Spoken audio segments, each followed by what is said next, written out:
I died. Not dramatically. No last words, no tunnel of light. I was 61 years old, sitting at my desk surrounded by open textbooks on quantum thermodynamics, agricultural soil science, and medieval metallurgy, because that was a normal Tuesday for me. My heart simply stopped. One moment, I was calculating crop yield coefficients for nitrogen-depleted soil. The next, nothing. Then, something. Cold stone beneath me. Smoke. Animal fat. The smell of wet fur and unwashed bodies pressed close in a dark space. And above me, two faces. Wide jaws, heavy brows, eyes brown and deep and completely, genuinely shocked. Not frightened. Shocked. The way you look at something that shouldn't exist, but does. My new parents. I had approximately 10 seconds of confusion before my brain. Intact, every formula, every principle, every accumulated decade of obsessive cross-disciplinary study processed the situation. Stone cave, animal skins, bone tools on the ground, fire produced by friction, not flint-on steel. No pottery, no woven cloth, hand axes of the Acheulean type. Paleolithic. I was in the Paleolithic. In the body of a newborn. I tried to lift my arm. It flopped sideways like a dead fish. I tried to speak. What came out was a thin, undignified wail that surprised me more than anyone else in the cave. The woman, my mother, pulled me to her chest. Warm. That was something, at least. I ran an inventory while she held me. This was a habit from my old life. When facing a new problem, list what you have before deciding what to do. No panicking. No catastrophizing. Data first. What I had. The complete accumulated scientific knowledge of human civilization. Physics. Chemistry. Biology. Medicine. Engineering. Metallurgy. Agriculture. Architecture. Linguistics. Electrical theory. All of it. Packed into a brain currently housed in a body that could not support its own head. What I did not have. The ability to sit up, speak, hold a tool, or go to the bathroom without assistance. I counted 18 people in the cave. The man, my father, was built like a load-bearing wall. Wide shoulders, scarred forearms, a face broken and healed at least twice. He watched me with his default expression, guarded calculation. A hunter's face. I could tell by the fresh kill hanging near the cave mouth, and by the way the others deferred to him without thinking about it. I named him Kaido. He moved like still water that was secretly very fast. The old one sitting nearest the fire was different. Thin where everyone else was thick. Fewer scars, not from cowardice, but because he had figured out something more valuable than fighting. He watched me with narrow eyes and said something to my father in a low, deliberate tone. Filed away, variable to monitor carefully. I named him Goro. Among the others, a stocky man with calloused hands arranged differently from the hunters. The kind of calluses from fine repetitive work, not impact. He turned a piece of flint over in his fingers with unconscious expertise. A craftsman. I named him Tetsu. Promising. A woman with clever eyes and clay dust on her knuckles, though I saw no finished pottery anywhere. Experimenting, then. Good. She was my mother's age. I named her Sora. My mother I named Haru. She was the first warm thing I found in this world. Total, 18 people. One newborn with the complete intellectual legacy of Homo sapiens. I made my plan while Haru sang to me. Not real music, just rhythmic repetition, soothing in its simplicity. The plan had a structure I'd used my whole life. Work from foundational constraints outward. Don't build a radio before you have copper wire. Don't introduce agriculture before people have a reason to stay in one place. Don't explain germ theory before you have a word for invisible. Step 1. Language. Not just learning theirs, reshaping it. Adding concepts that didn't exist yet. Tomorrow. Quantity. Plan. Cause and effect. Step 2. Trust. In this world, knowledge came from elders or from spirits. I was neither. I was a baby. Every idea I introduced had to be adopted by the tribe as their own, without understanding where it came from. Step 3. Keep my mouth shut until I had something real to show. I fell asleep to the sound of the fire and thought about nitrogen fixation. 3 months later, the crisis came on an unremarkable evening. A hunter came back from the eastern forest supported by 2 others, limping badly. His name, my name for him, was Burrow, one of the younger fighters. He had a deep puncture wound in his side from a wild boar's tusk. Not immediately fatal, but the skin around the wound was already hot, red, swollen at the margins. I could see it clearly from Haru's arms. Goro moved immediately. He began a ritual. Ash, unidentified leaves, controlled rhythmic vocalization. Practiced, formal.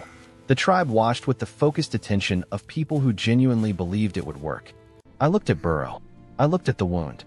Early stage infection. Manageable, if they had the right material applied now. I had spotted sphagnum moss 300 meters east near the standing water. High acidity, natural iodine content, genuine antimicrobial properties. Documented. Proven. Used for wound dressing across multiple centuries of recorded history. The problem? I was 3 months old. I could not walk to the water source, collect the moss, and explain basic microbiology. But there was a dry clump of sphagnum near the cave wall. Someone had brought it in for bedding. I reached for it with everything my weak infant arms had. Missed. Tried again. Haru felt me straining and looked down to see what I was doing. I reached again, deliberately, toward the moss. Then looked at Burrow's wound. Then back at the moss. She frowned. Picked it up herself. I made the clearest approving sound I could manage and looked at the wound again. She stared at me for a long moment. Then she walked to Burrow and pressed the moss against the puncture. Goro turned sharply and said something short and hard. Haru said something back, quieter but without giving ground. They argued. The moss stayed. 3 days later, Burrow's fever broke. Wound margins, less red, less swollen. He was eating on day 5, standing on day 7, back on light duty within 2 weeks.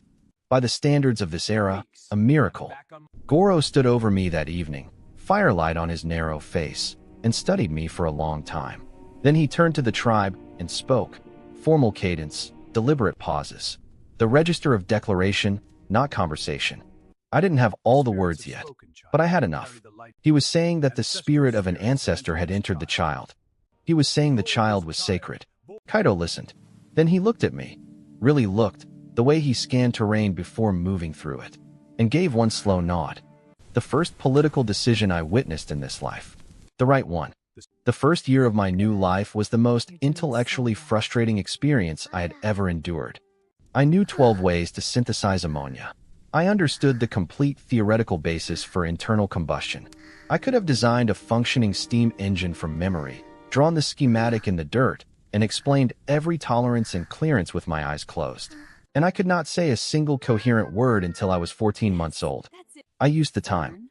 While Haru carried me through the forest on gathering trips, I mapped vocabulary. Every object she touched, every sound she made in context, every repeated pairing of word and action, I cataloged it. Their language was more sophisticated than early linguistic models had predicted. Multiple tonal inflections. A system of evidential markers that separated things known directly from things heard secondhand. A distinction between actions completed and actions interrupted. These were not primitive grunters. They were people who had built a functional language for their world. A precise one, in many ways. It just had no words for tomorrow, for quantity above 5, for cause, for plan. Those were the gaps I needed to fill. My first word, delivered at 14 months with deliberate casualness, was their word for fire. Haru froze. Called Kaido over. I said it again. They stared at each other with the expression parents use when something exceeds expectation in a way that is not entirely comfortable. Goro heard about it by evening. He came to look at me. I looked back at him. Neither of us said anything. He left. By 18 months, I was speaking in short sentences.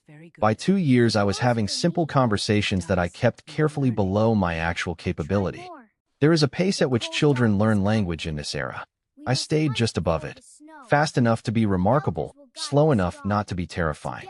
The word that mattered most was the one I introduced at 20 months. Koru. I made it up. A clean sound, easy to repeat, no conflict with existing vocabulary. I used it first with Kaido while he was sorting the day's catch. I pointed at 1 fish. Koru. Pointed at 2 together. Koru koru. 3. Koru koru koru. Then held up my fingers to match. He frowned. Repeated it back experimentally. I nodded, a gesture they understood by now, and did it again. 1, 2, 3. Matching fingers each time. He sat with it for a moment. Then he counted the fish out loud, slowly, using the new word as a framework against his fingers. Got to 7. Looked at me. Said something that meant roughly. There are 7. 7. like he was tasting the concept. I kept my expression neutral. Inside, this was the most satisfying moment of my first 2 years of life. Within 3 weeks, Kaido was using count words on every hunting trip. Within 6 weeks, the whole tribe had them. Within 3 months, they were planning 3 days of walking east. Bring food for 4.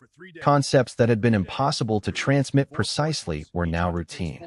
The language work took 2 years total. I added 31 new concepts to their vocabulary, always through use, never through instruction. Tomorrow, later, enough, not enough, because, if, plan, remember, teach. The last one was the most important.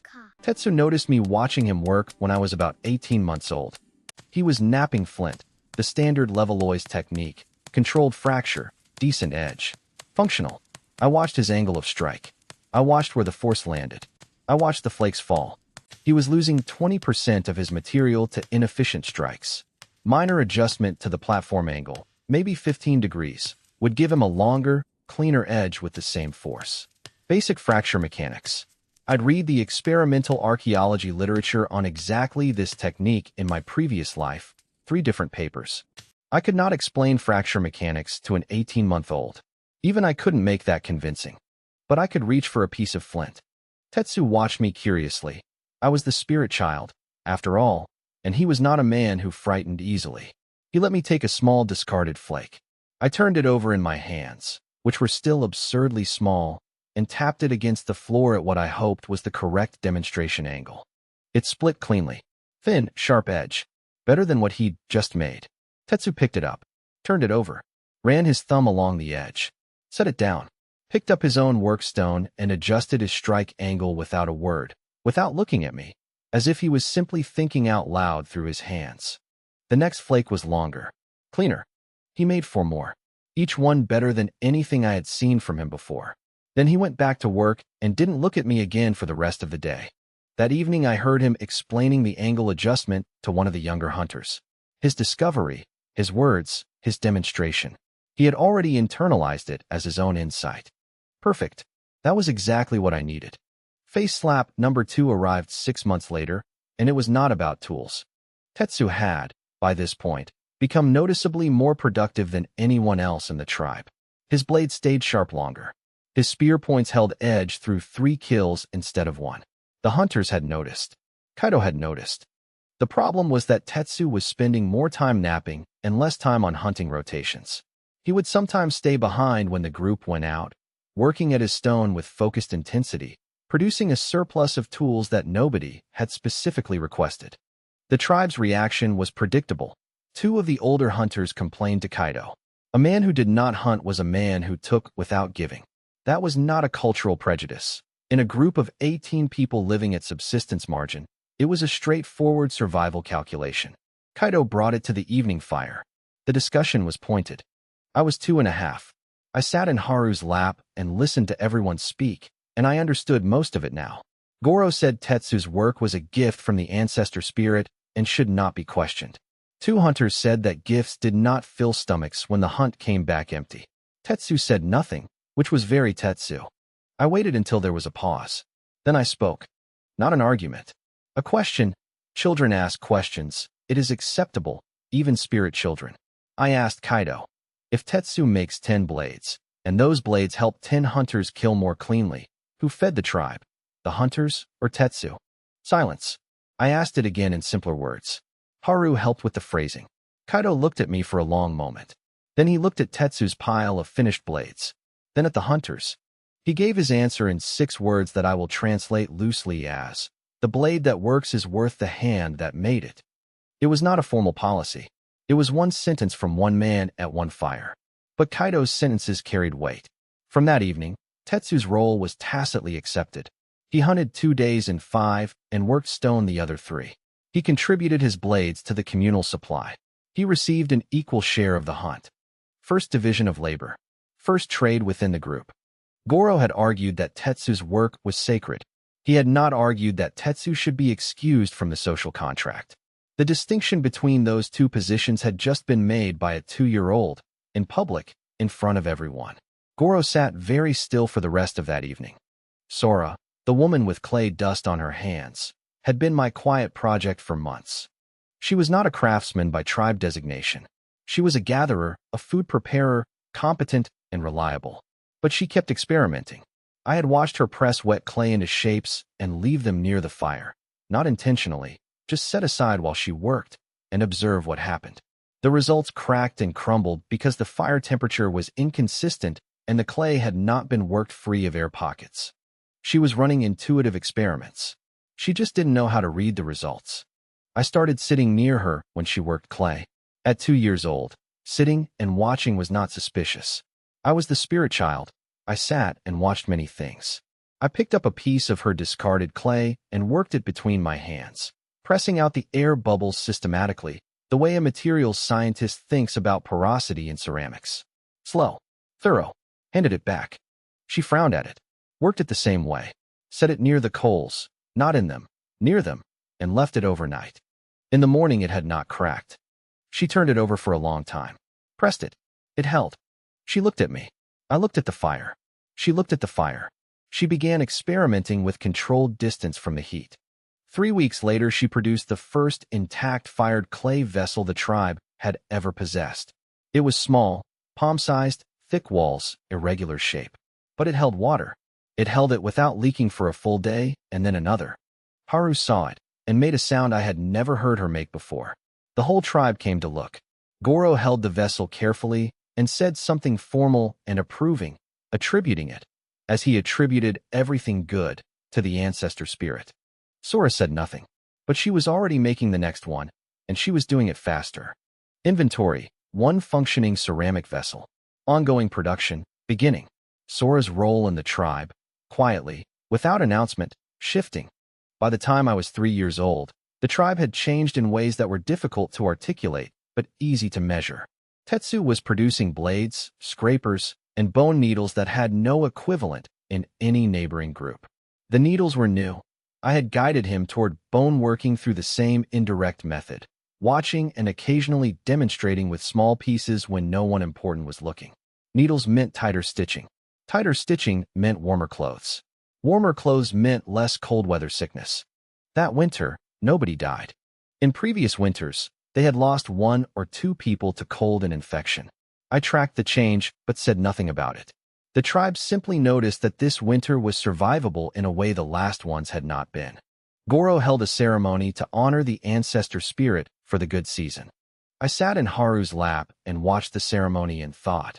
Next, I need a standardized counting system with a base 10 structure, because finger counting breaks down above 20 and the trade concepts I'm about to introduce will require it. Then I fell asleep because I was 3 years old and it had been a long day. The second winter was harder. Not because of cold. We had better clothes now. Tetsu's needles and Sora's improved high preparation had seen to that. Not because of sickness. The Moss protocol had spread quietly through Haru's example, and minor wounds were being treated before they became catastrophic. The problem was food. The eastern hunting grounds had been depleted. 3 months of consistent pressure on the same territory, combined with a dry autumn that had pushed the deer herds further north than usual, left the tribe's daily returns at roughly 60% of what they needed. Not starvation. Not yet. But the kind of slow, grinding shortage that wears people down, makes them short-tempered, makes them look at each other and calculate. 2 children died. Not from hunger directly, from the respiratory illness that finds purchase when bodies are already running a deficit. One was 4 years old. The other was 18 months. I was 4. I understood what I was watching. I had no way to stop it with the tools currently available to me. I filed it under. This is why the next step cannot wait. Goro held 3 ceremonies in as many weeks. The rituals were elaborate, sincere, and entirely ineffective. His authority, which rested on the tribe's belief that he could mediate between the living and the forces that governed survival, was taking damage it could not easily repair. He knew it. I watched him know it, evening after evening by the fire, recalculating.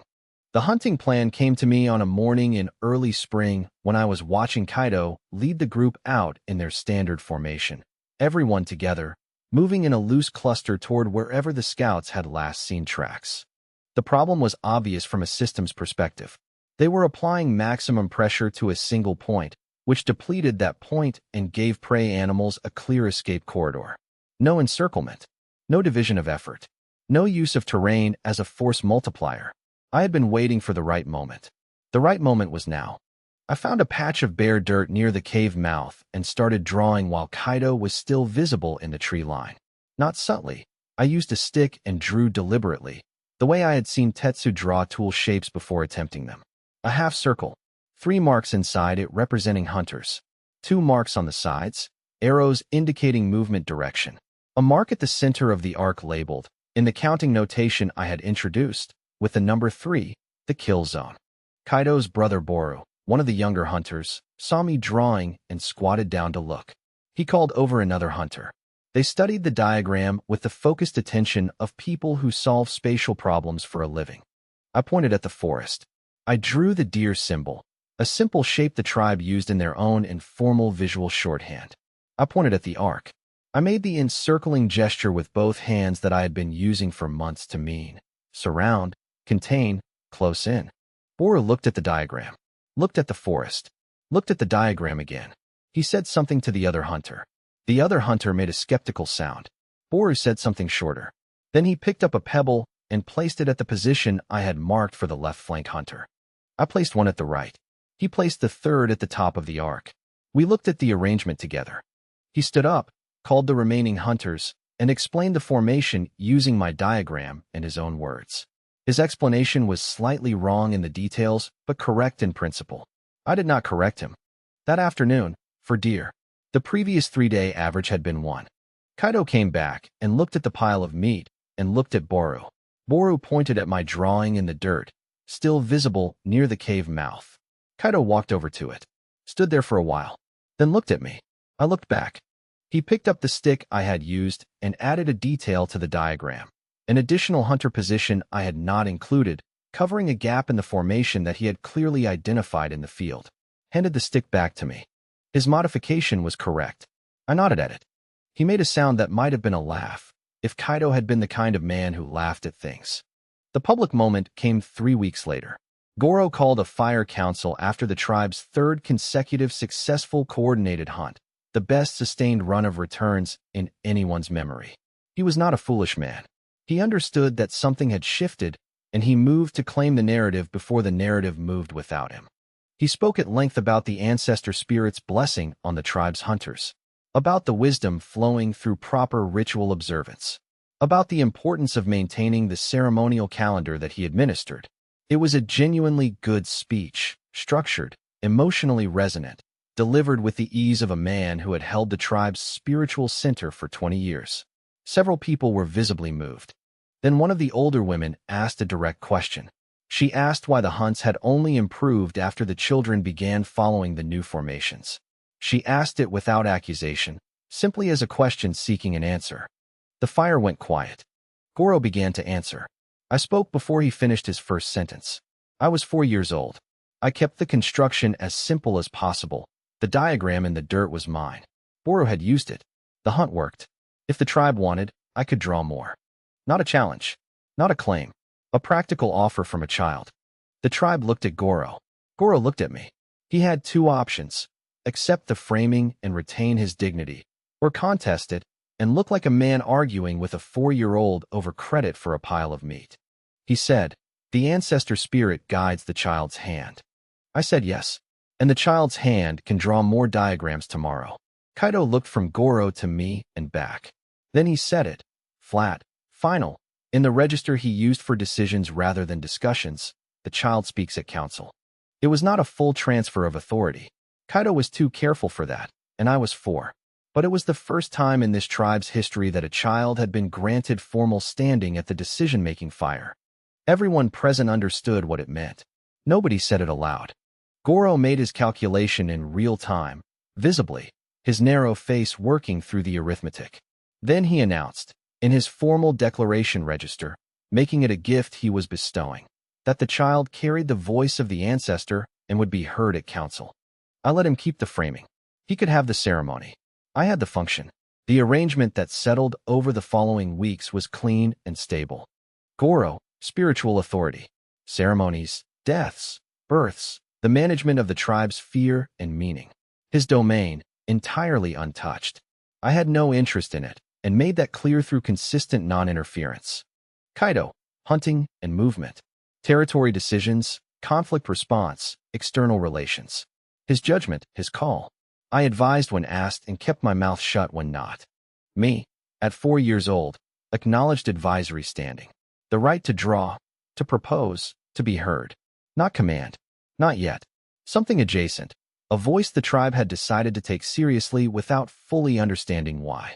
Haru responded to all of this by continuing to feed me, carry me when my legs tired, and treat me with the specific exhausted affection of a mother who loves her strange child completely and follows almost none of what goes on inside his head. I found this entirely acceptable. Spring. I was 5 years old. The surplus from coordinated hunting had lasted exactly 11 days before the meat spoiled. We had smoked what we could, eaten as much as possible, and watched the rest become worthless. 11 days of bounty converted to 0 long-term gain. Pure waste. I had known it was coming, and I had not yet built the infrastructure to prevent it. That stops now. I had 2 parallel problems: preservation and production. The preservation problem was storage, ceramic vessels at scale, with lids positioned away from moisture and vermin. Sora was producing 8 vessels per week, which was not enough. The production problem was the food source itself. Hunting was unpredictable, weather-dependent, range-limited, and put our best physical assets at daily risk of injury. I needed a supply that didn't walk away. Both problems had the same solution. I needed more people doing specialized work, and I needed to give them something specific to do. The field came first. I brought Kaido to the riverbank on a morning when the council had nothing pressing. Just the 2 of us and the light on the water, which made him more relaxed than he was in groups. I had learned this about him over 4 years. Kaido thought better when nobody was watching him think. I had a handful of wild grain seeds collected from the eastern meadow over the previous week. I crouched down, pushed a small furrow in the soft river margin soil with my finger, dropped seeds in a consistent spacing, and covered them. Kaido watched without comment. I pointed at the seeds, held up both hands, 10 fingers, then pointed at the sky, tracking a slow arc, the passage of days. Held up 10 fingers 3 more times. 30 days. Then I drew in the wet soil beside the furrow, 1 seed going in, then a stem coming up, then a head of grain with multiple seeds at the top. One becomes many. He crouched down next to me and looked at the drawing. He had seen natural regrowth. Any hunter had. Grasses returning after fire, seedlings appearing where fruit had fallen. He understood the concept. What he had not connected was the idea of doing it deliberately, at a chosen location, timed to human need rather than chance. I could see the moment the connection formed.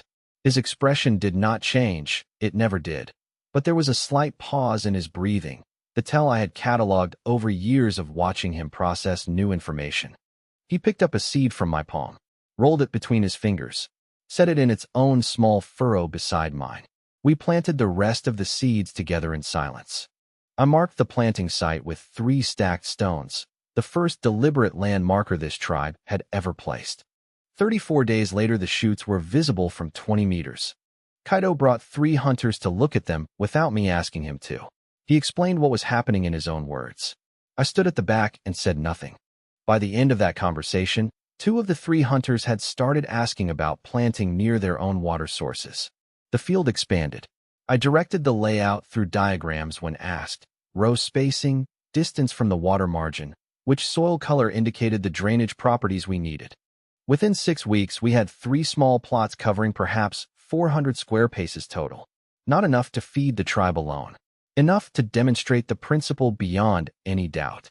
The first partial harvest came 8 weeks after planting. Not a full yield. The season was wrong for maximum output, and we had planted late, but it was grain we had made, at a location we controlled, available when we needed it rather than when the meadow decided to produce it. Inventory update. Food security margin extended from 11 days to approximately 6 weeks, with combined hunting and current field yield. Target. For months. We were not there yet. Sora needed a dedicated workspace, and she needed an assistant. I raised this at council in the simplest possible framing. Sora makes the vessels that store our grain. More vessels mean more stored grain. More stored grain means fewer hungry winters. Sora needs hands. Nobody argued with that logic. Kaido designated 2 younger women, Mei and a quiet girl I named Nori, to work with Sora full-time. Neither had Sora's instinctive understanding of clay behavior, but both were careful and could follow instruction. I spent 3 days working alongside them, ostensibly playing near the clay beds, actually demonstrating technique through the transparent fiction that I was a 5-year-old who had discovered interesting things about pressing clay. Air pocket removal, consistent wall thickness. I showed Sora the technique of holding the vessel up to light to check for thin spots. Controlled drying before firing to prevent moisture crack collapse. Sora absorbed everything and transmitted it to Mei and Nori in her own words. By the end of the week, they were producing vessels I would not have been embarrassed by in a university materials lab. Thick-walled, watertight, consistent. Output at end of week 1 with 3 workers, 22 vessels. Previous output with Sora alone, 8. I had Kaido assign Ken, the young hunter who had been quietly excellent at every spatial and construction task I had observed him attempt, to start working with the clay group on a different problem, lids. A vessel without a lid lost half its preservation value to insects and moisture contamination. Ken spent 2 days being frustrated by lids that didn't seat properly, then solved the problem himself by creating a slight lip on the vessel rim to anchor the lid edge. I watched him figure it out and did not say anything. His solution was better than what I would have suggested. The lamp came from Sora. I had not planned it for this stage. I had a rough schedule in my head: ceramic stable, then grain storage, then fire tools, then construction, in that order.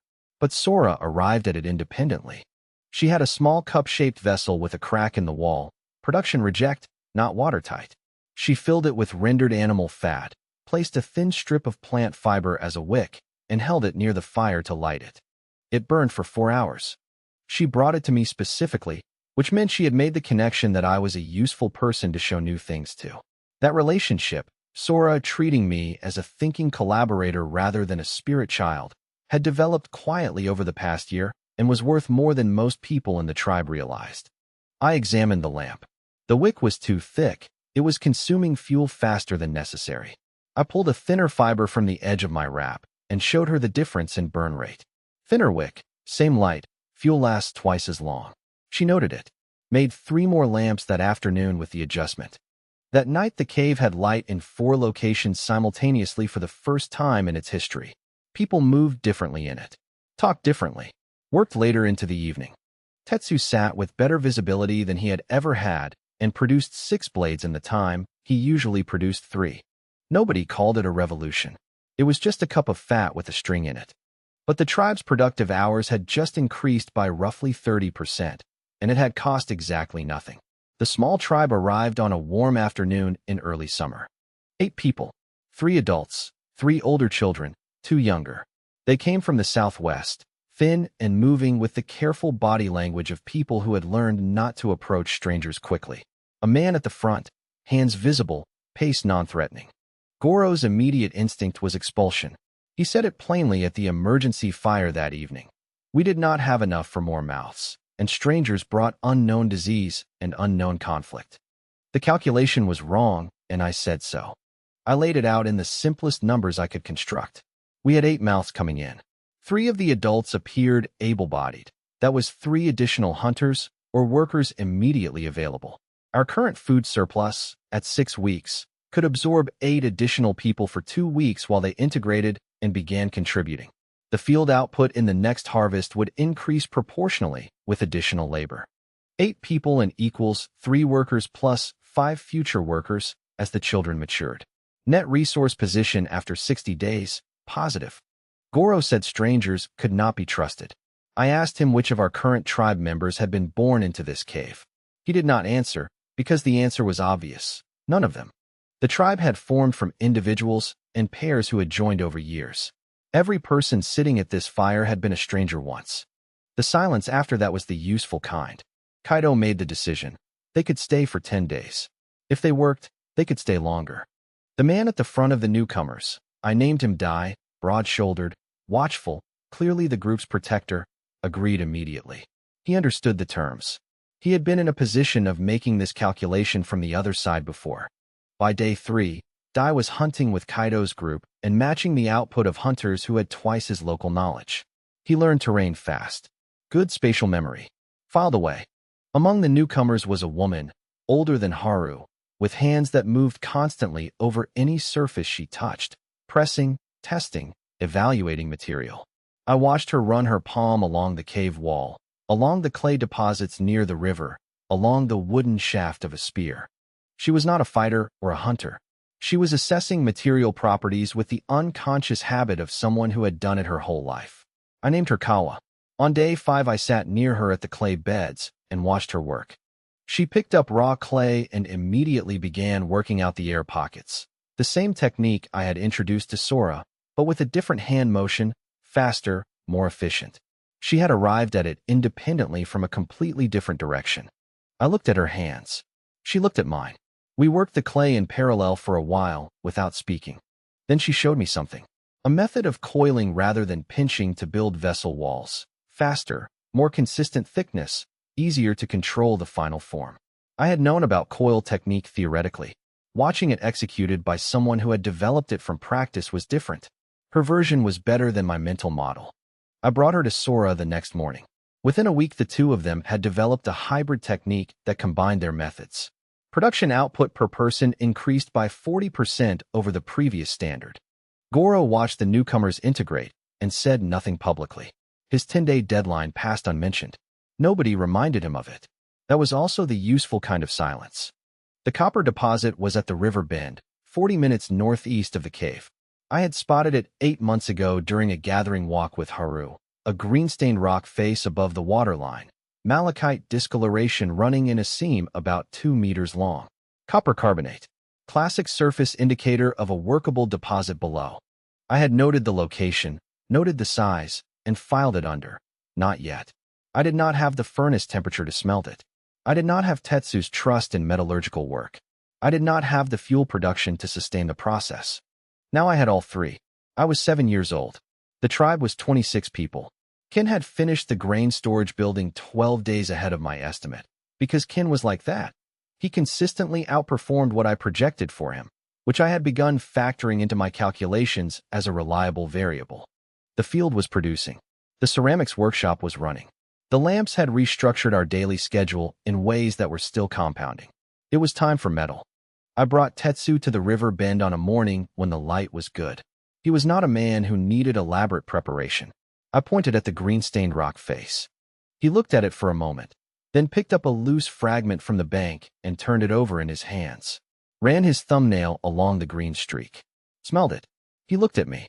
I had a small diagram ready, drawn the previous evening on a flat piece of dried clay that Sora had made for me specifically for this purpose, because Sora had figured out months ago that I thought better with drawing surfaces available and had started producing them without being asked. The diagram showed the rock going into a clay chamber, fire underneath, liquid metal coming out the bottom into a shaped form. Tetsu studied it for a long time. He had seen metal. Everyone had. In the form of small copper nuggets occasionally found in riverbeds, hammered cold into decorative shapes. Cold, hammered copper was familiar. The idea of melting rock into liquid and pouring it into a deliberate shape was not. He pointed at the fire symbol in my diagram, then at the rock, then at the liquid at the bottom. His expression asked, "You are certain this happens?" I nodded. He looked back at the rock face. I could see him running the engineering problem through his hands the way he always did. Not in abstraction, but physically, his fingers moving slightly, as if already working the material. He said, "Show me the chamber." The furnace took 11 days to build. The design was a clay dome, sealed except for a bottom air inlet and a top exhaust. A simple updraft kiln design that would reach the necessary temperature for copper smelting if we maintained consistent fuel and airflow. The air supply was the critical constraint. A passive fire would not get hot enough. We needed forced air. Ken solved the bellows problem before I raised it. I had been preparing to explain the concept. A flexible chamber that compressed and directed air through a nozzle, when Ken, who had been watching me sketch the furnace design, picked up 2 pieces of cured hide and began testing them for flex and seal. He had seen the problem in the diagram and was already working on the solution. His first bellows was functional within 2 days. Hide over a wooden frame, a bone nozzle, a one-way valve improvised from a flat stone that allowed air out, but not back in on the return stroke. It was not elegant. It worked. I tested the airflow with a small fire and a handful of dry grass to visualize the draft.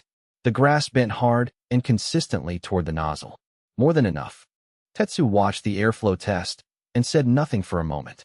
Then he said, "We need more clay for the dome walls." Thick. He held up his fingers to indicate the wall thickness he wanted, about twice what I had specified in my diagram. He was right. Thicker walls meant more thermal mass, more consistent temperature, less heat loss. My original specification had been sufficient. His modification was better. I updated the diagram. Tetsu smiled, which was rare enough that Sora noticed from across the workspace and raised an eyebrow at me. First smelting attempt, 14 days after starting construction. Fuel load, charcoal, not wood. We had been producing charcoal for 3 weeks in preparation, a covered burn process that Tetsu had picked up in half a day once I showed him the principle. Charcoal burns hotter and more consistently than raw wood. This was not optional. Copper melts at 1085 degrees. You cannot reach that with a wood fire. Fuel inventory going in, 40 kilograms of charcoal. Estimated sufficient for 1 full smelting cycle with 15% reserve. Or load, 12 kilograms of malachite or from the river bin deposit. Estimated yield at 20% efficiency for first attempt, approximately 2 kilograms of usable copper. Enough for 4 to 6 small tools depending on design. Ken on the bellows. Tetsu managing the ore and watching temperature through the exhaust color. I had explained the color-to-temperature relationship the previous evening using the same clay tablet that had introduced the furnace concept. Black smoke means incomplete combustion, too little air. Orange flame means sufficient. White-orange means optimal. He had listened with the absolute attention he gave to anything involving material and fire. We lit the furnace at dawn. For the first 3 hours, nothing visible. The dome heated. The charcoal settled. Ken worked the bellows in a steady rhythm that I had time to optimize airflow. 12 strokes per minute, consistent pressure. His arms were good for it. He had been building things with them for 2 years. At the 4-hour mark, the exhaust shifted to orange. Tetsu said nothing. He added ore. At the 5-hour mark, liquid copper began running from the tap hole at the furnace base. Tetsu watched it flow into the clay mold we had prepared, a simple bar shape, easy to assess quantity and quality. The metal was bright, clean, moving like water. He crouched down until his face was level with the tap hole and watched it for a long time without speaking. Then he said, very quietly, a word that in their language meant something between miracle and finally. The bar cooled over 2 hours. Tetsu pulled it from the mold. It weighed just under 2 kilograms, slightly above my efficiency estimate, which meant the ore quality was better than I had calculated from surface indicators. He held it in both hands, turned it over, pressed his thumbnail into the surface, soft, malleable, responsive in a way stone never was. He made the small sound he made when something exceeded his expectations. I gave him the rest of the day to work with it. By evening, he had produced a knife blade that was sharper than anything he had ever made from flint, would hold that edge through 3 times the use, and could be resharpened rather than replaced. He held it up in the lamplight, and the whole workshop went quiet. Tetsu mastered the process in 8 days. By the end of the 2nd week, he was running smelts without my presence, monitoring temperature by exhaust color, managing fuel load by instinct calibrated against my written guidelines on the clay tablets, adjusting bellows rhythm with Ken by a system of hand signals they had developed between themselves. His efficiency improved from 20% to 31% by the 4th smelt. He had optimized the ore packing arrangement inside the dome, which I had not thought to specify. I noted the improvement, calculated the implications, updated my projections. Copper tools in production by end of week 2. 6 blades, for spear points, 2 awls for leatherwork that Kawa had requested specifically. The awls made Kawa laugh, a short, sharp sound of pure satisfaction, when she tested them against hide. She had been managing with bone awls for 2 years. The difference was significant. The tin came from Kawa. She had been with us for 8 months. She had become, without formal designation, the tribe's primary materials expert for anything that was not stone or fired clay, hide, wood, fiber, and increasingly metal, which she had begun studying with the same systematic touch and evaluate approach that characterized everything she did. On a morning in the 3rd week of copper production, She arrived at the workshop with a heavy gray stone that she had been carrying, apparently, for several days, waiting for the right moment to raise it. She set it on my drawing surface and looked at me. I looked at the stone. Cassiterite. Tin ore. I had not told her what to look for. She had found it independently, brought it here because she understood that unusual stones had recently become relevant to what we were doing, and was now waiting to see what I thought of it. I picked it up. Heavier than it looked. Metallic gray, high density, the surface texture exactly right. I set it down and drew 2 bars on the clay tablet. Labeled one with a copper-colored mark. Labeled the other with a gray mark for the new stone. Drew them combining into a 3rd bar.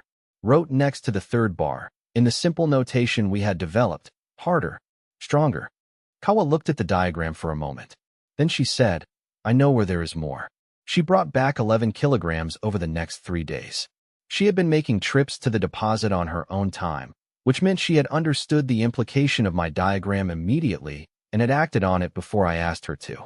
I revised my assessment of Kawa upward, which was already high. The first bronze came out of the furnace 16 days after Kawa brought the cassiterite. The ratio I was working with, 90% copper, 10% tin, a conservative starting alloy, easier to control for a first attempt. Tetsu had been skeptical about mixing the metals. He had asked, through the patient questioning that was his version of objection, why change something that already works? I had a prepared answer for this. I handed him the copper knife, the best one he had made, edge still good after 2 weeks of use. I had been notching it deliberately with a harder stone, 1 small mark per day, to create a comparison baseline. 12 marks. Then I handed him a test piece of the bronze alloy, not a tool, just a cast bar, and the same harder stone. I asked him to try to mark it. He pressed hard. Adjusted angle. Pressed again. 3 attempts. 1 very faint line. He looked at the copper knife. Looked at the bronze bar. Set down the stone. He said, how much of the gray or do we have? We ran the first bronze smelt that afternoon. The result came out harder than copper, held edge longer, was more resistant to impact deformation. Tetsu made a spear point and tested it against increasingly dense wood until the copper version would have broken. The bronze held. He stood up from the test, set the spear point down on my drawing surface, and said, we need more gray stone. Kawa, who had been watching from the doorway, was already gone to get it. The traders arrived 3 weeks after the first bronze production. 4 of them, moving fast and light, carrying bundles of dried fish and salt on wooden frames. They came from the coast, 2 weeks of travel south, by their account, and they had heard about the group on the river with the fired clay vessels that did not crack. Goro wanted to receive them formally. Kaido wanted to assess them as a security variable first. I wanted the conversation they were carrying. We compromised. Kaido assessed them at the perimeter, found nothing concerning, and brought them to the fire. Goro received them with appropriate ceremony. I sat at council and listened. They had salt. We needed salt, for preservation, for the grain storage, for leather treatment. They had dried fish, which diversified our protein sources. They had 3 ceramic vessels they had acquired somewhere else, which I examined with interest, cruder than our current output, thicker walls, inconsistent firing. Our production was ahead of anything else in the trade network.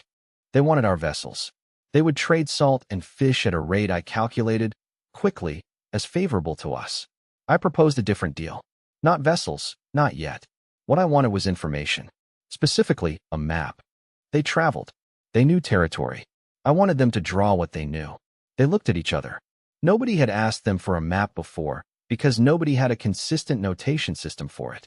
I produced a large flat clay tablet and a drawing tool and invited the oldest of them to show me the river systems he traveled. He was hesitant for a moment. Information felt different from goods. I could see him calculating what it was worth, and then he began to draw. He drew for an hour. When he finished, I looked at what we had. The river network extending south to the coast. 3 other tribal territories marked with simple symbols. The traders' own shorthand that I decoded from context. A mountain range to the east, and to the northeast, where Dai had mentioned many fires. A symbol the trader used 3 times, which I understood from his body language as emphasis. Not one group. A confederation. The confederation's territory was larger than everything else on the map combined. I thanked the traders, agreed to the salt and fish exchange for 20 ceramic vessels, and sat with the map after they left until the last lamp burned out. The cave had served us well. Natural shelter, defensible rear wall, good sight lines to the south and west. For 18 people living at subsistence margin it had been adequate. For 26 people with a ceramics workshop, a metallurgy forge, grain storage, and a field operation 300 meters away, it was a logistical problem that compounded daily. The forge alone was an issue. Tetsu needed the furnace close to the ore processing area, close to the fuel supply, and ventilated. Charcoal combustion produces carbon monoxide in quantity sufficient to kill in an enclosed space. We had managed so far with the forge positioned at the cave mouth, which meant it occupied the primary access point, which meant movement in and out of the cave during production was awkward and occasionally dangerous. Sora's workshop needed flat, dry surfaces and consistent airflow for drying. The cave floor was uneven, and the airflow was whatever the wind decided that day. Ken had been sleeping near the storage building he had constructed because he didn't trust the roof seal and wanted to hear if it failed overnight. That was useful dedication, but it meant our best builder was effectively living 40 meters from the main group. The cave had stopped being a home and started being an obstacle. I brought the proposal to council on a morning in early autumn. I had prepared for it the way I prepared for anything where the outcome mattered. I built the argument from the numbers first, then addressed the emotional resistance second, then left Goro a position he could occupy comfortably without feeling displaced. The numbers. We needed dedicated spaces for forge, ceramics, grain storage, and sleeping quarters that didn't interfere with each other. Current cave area, approximately 80 square paces, shared by 26 people and 3 production operations. Required area for current operations at functional capacity, at minimum 300 square paces, ideally 500. The emotional resistance. The cave was home. It was the place the tribe had occupied for as long as anyone could remember. Leaving it would feel like losing something. I addressed this directly. We were not leaving the cave. We were expanding past it. The cave would remain as the innermost shelter, the last retreat. What we were building was around it, beyond it, between it and the world. Goro's position, he could consecrate the new ground. The expansion could be framed as the ancestor spirit claiming more territory for the tribe. His ceremony, his meaning, his domain. I was offering him the narrative in exchange for the agreement. He took it without visible deliberation, which meant he had already been thinking the same thing and was relieved that I had presented it cleanly. Kaido said, "Where do we build?" I unrolled the planning clay tablet I had been working on for 3 weeks. Ken looked at the settlement plan for a long time without speaking. I had drawn the layout in the systematic way I thought about it. The cave as anchor point, the palisade wall as perimeter, the buildings arranged by function inside it. Forge on the northeast side, downwind of the sleeping quarters, close to the water access path. Ceramics workshop on the southeast, good natural light through most of the day. Grain storage at the center, elevated floor, sealed. Sleeping structures along the western interior wall. A central open area for assembly and fire. Main gate on the south face, widest approach, good sight lines. Smaller secondary access on the north for water runs, both with gates that could be closed and secured. Palisade, 3 meters high, sharpened top, set in a trench to resist pushing. Perimeter, 150 paces. Building it would require approximately 400 substantial timber poles, each cut, stripped, sharpened, and set. Ken picked up the drawing tool and made 2 modifications without asking permission. The first, he added a slight outward angle to the palisade base, pointing away from the interior. I had drawn the wall vertical. His modification meant that anyone trying to climb it from outside would be leaning backward against the angle rather than into the wall, significantly harder to scale. He had derived this from the observation, which I knew because I had watched him test it 2 days earlier against a section of existing timber fence he had built for the grain storage. The second, he added a raised walkway along the interior palisade face, set back 1 pace from the wall. A fighting platform, so that defenders could stand above the top of the wall rather than trying to fight over it. I looked at both modifications. Neither was in my original plan. Both were correct. The fighting platform in particular, I had been planning to add it in a later iteration, not wanting to introduce the full defensive scope in the initial proposal. Ken had put it in immediately, which meant he had been thinking about the threat dimension of what we were building without me raising it. I made a note of that. Ken was starting to think ahead of the current problem. I told him, start with the timber. He was gone before I finished the sentence.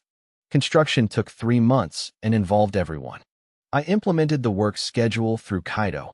Mornings were building, afternoons were hunting and field maintenance, evenings were craft production. No full days on construction.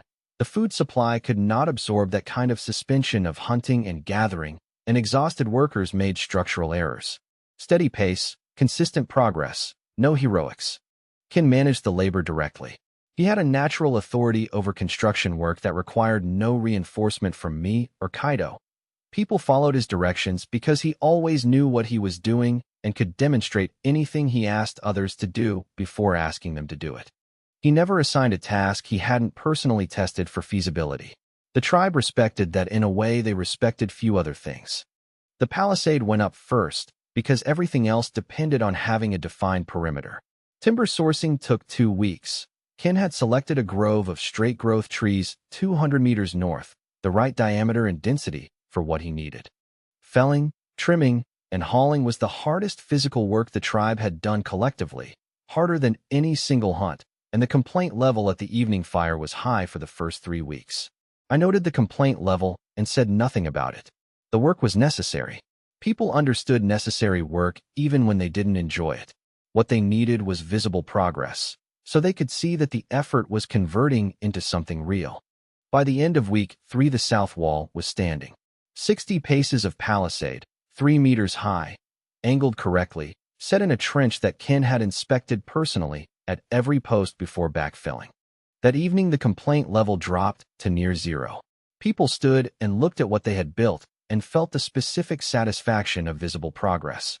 I had calculated this response and timed the south wall completion to coincide with the point where fatigue would otherwise become a serious morale problem. Not manipulation, just scheduling. The work was going to take as long as it took. How you sequenced the visible wins within that timeline was a management decision. The forge building came up in week 6, running parallel to the north and east palisade sections. Tetsu had specific requirements and communicated them to Ken directly, which I was pleased to observe. The two of them working without my mediation meant the specialist-builder relationship was functional on its own terms. Tetsu needed the furnace positioned for prevailing wind direction, the floor built to support significant heat differential without cracking, and a roof that allowed heat and fume exit without rain entry. Ken's solution for the roof was elegant, a gap between the top of the walls and the roof edge, allowing hot air to exit laterally before it reached the roof structure. Rain did not enter because the gap was angled and the roof overhang was generous. The principle was identical to traditional forge design across multiple cultures in my previous life's reading. Ken had arrived at it independently from the constraints of the problem. I mentioned this to no one. Some things were better appreciated in silence. Face slap number 4 arrived in the 8th week of construction, and it came from Goro. The settlement plan included, on my drawing, a dedicated structure for Goro's ceremonies. I had placed it at the western interior wall, prominent, accessible, appropriately positioned relative to the cave entrance, which retained symbolic significance. It was a genuine offering, not a strategic one. Ritual space mattered for the tribe's cohesion, and I had no interest in undermining it. Goro had examined the plan early in the process and said nothing about his structure, which I had interpreted as acceptance. In week 8, he arrived at the morning council with a counterproposal. He wanted his structure at the center of the settlement, the position I had designated as the communal fire and assembly area. His reasoning: the ancestor spirit should be at the heart of the settlement, not the wall. The position he wanted was the one position that could not be given up. The central open area was the assembly point, the emergency muster location, the fire management zone, and the only space large enough for the full tribe to gather simultaneously. Putting a structure there would fragment it into corridors and create a bottleneck that was indefensible under pressure. I let Goro finish his proposal. Then I asked him a question. I asked him, when the tribe gathers to make decisions, where do they gather now? He said, at the fire. I asked, and where does the ancestor spirit speak from? He paused. He said, through the child. I said, then the ancestor spirit speaks from wherever the council meets. If the council meets at the central fire, that is where the ancestor spirit is. The structure at the west wall is for the ceremonies that the whole tribe attends. The central fire is for the decisions that the whole tribe makes. They are the same power expressed in different forms. Goro looked at me for a long moment. Then he looked at the plan. Then he said, the western structure should be larger than drawn. I said yes. Tell Ken what you need. He left to find Ken. The central area remained open. The morning continued. Kaido, who had been sitting at the edge of the council through all of this, said nothing. But when Goro was out of earshot, he made the small sound that was his version of approval. I had heard it before. It was not common. The settlement was complete in the 12th week. 3 days ahead of my estimate. Because Ken's timber selection had been better than my material calculations, and the post-setting phase had gone faster than projected. We moved in on a day that Goro designated through his calendar as favorable. The ceremony he performed was long and involved fire and ash and a series of formal declarations about the ancestor spirit's protection over the new territory. It was well attended.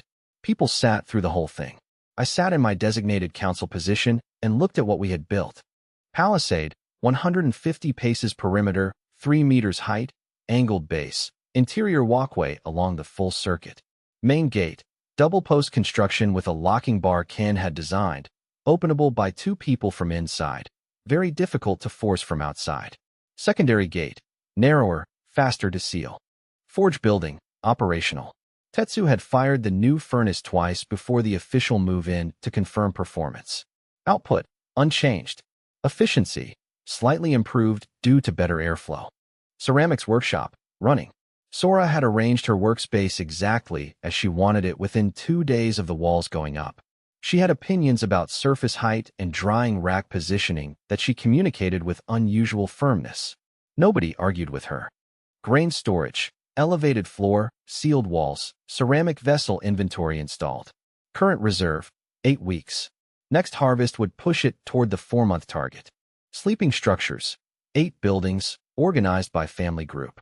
Ken had added drainage channels between them, which I had not specified, and which would prevent the standing water problem that I had expected to raise in a later iteration. Ken was already thinking 2 problems ahead. I found him after the ceremony sitting on the fighting platform above the main gate, looking north. I climbed up and sat next to him. We looked at the tree line together for a while. He said, the walkway needs a cover section. Rain on the defenders is a problem. I said yes. How much material? He told me. I noted it. Then he said, still looking north, Dai has been going out at night. Past the perimeter. I had not known this. I asked, how many times? Ken said, for that I have seen. He goes north. He comes back before dawn. He has not said anything about it. I sat with that for a moment. Then I said, let me know if he goes again. Ken nodded. We sat on the platform until the ceremony noise from below faded and the tree line went dark. Dai came back from his 5th night excursion looking like a man who had seen something that confirmed what he already feared. I was waiting for him at the secondary gate. Ken had woken me at the 3rd hour as agreed. The sky was still dark, the settlement quiet, the only sound the low creak of the palisade in the pre-dawn wind. Dai stopped when he saw me. Then he came through the gate and sat down on the ground with the specific heaviness of someone setting down a weight they had been carrying alone for too long. He talked for a long time. The Confederation to the northeast had been his tribe's neighbor for years before they were absorbed. Not violently, or not entirely violently. The Confederation grew by a mechanism Dai described as pressure and offer. They moved close, they made clear that resistance was costly, and then they offered integration on terms that left the absorbed group alive and fed, but no longer independent. His original tribe had refused the integration 3 times over 2 years before the 4th approach came with enough force behind it that refusal was no longer a real option. He had taken his 8 people and moved west rather than integrate. That was 18 months ago. The Confederation, in his estimation, had continued to grow. The fires he had been observing from the north tree line, 4 nights of careful watching from elevated position, were consistent with a forward camp. Not a hunting party. A forward camp. They were not moving yet, but they had positioned. I asked him, how long? He thought about it the way Kaido thought about hunting range, practically, in terms of movement and terrain. He said, before the cold season ends. They will want to move while the ground is hard. Maybe 40 days. 40 days. I ran the numbers on the walk back to my sleeping quarters and did not go back to sleep. Current military capacity of our settlement: 26 people, of whom perhaps 16 were physically capable of sustained combat. Bronze-tipped spears and blades, which were superior to anything the Confederation was likely to have. Fighting platform on the palisade. A gate that held. Against a Confederation that had absorbed multiple tribes by force, with the numbers that implied. Not enough. Not remotely enough. I had been planning to introduce gunpowder in the spring. Spring was now irrelevant. The components of black powder are 3: potassium nitrate, charcoal, and sulfur. Proportions by weight: 75, 15, 10. This is not a secret in my previous world. It is in every chemistry textbook, every history of warfare, documented in 100 languages. Here it existed only in my memory. Charcoal we had in quantity. The forge operation had been producing it for months, and we maintained a standing reserve of 60 kilograms minimum.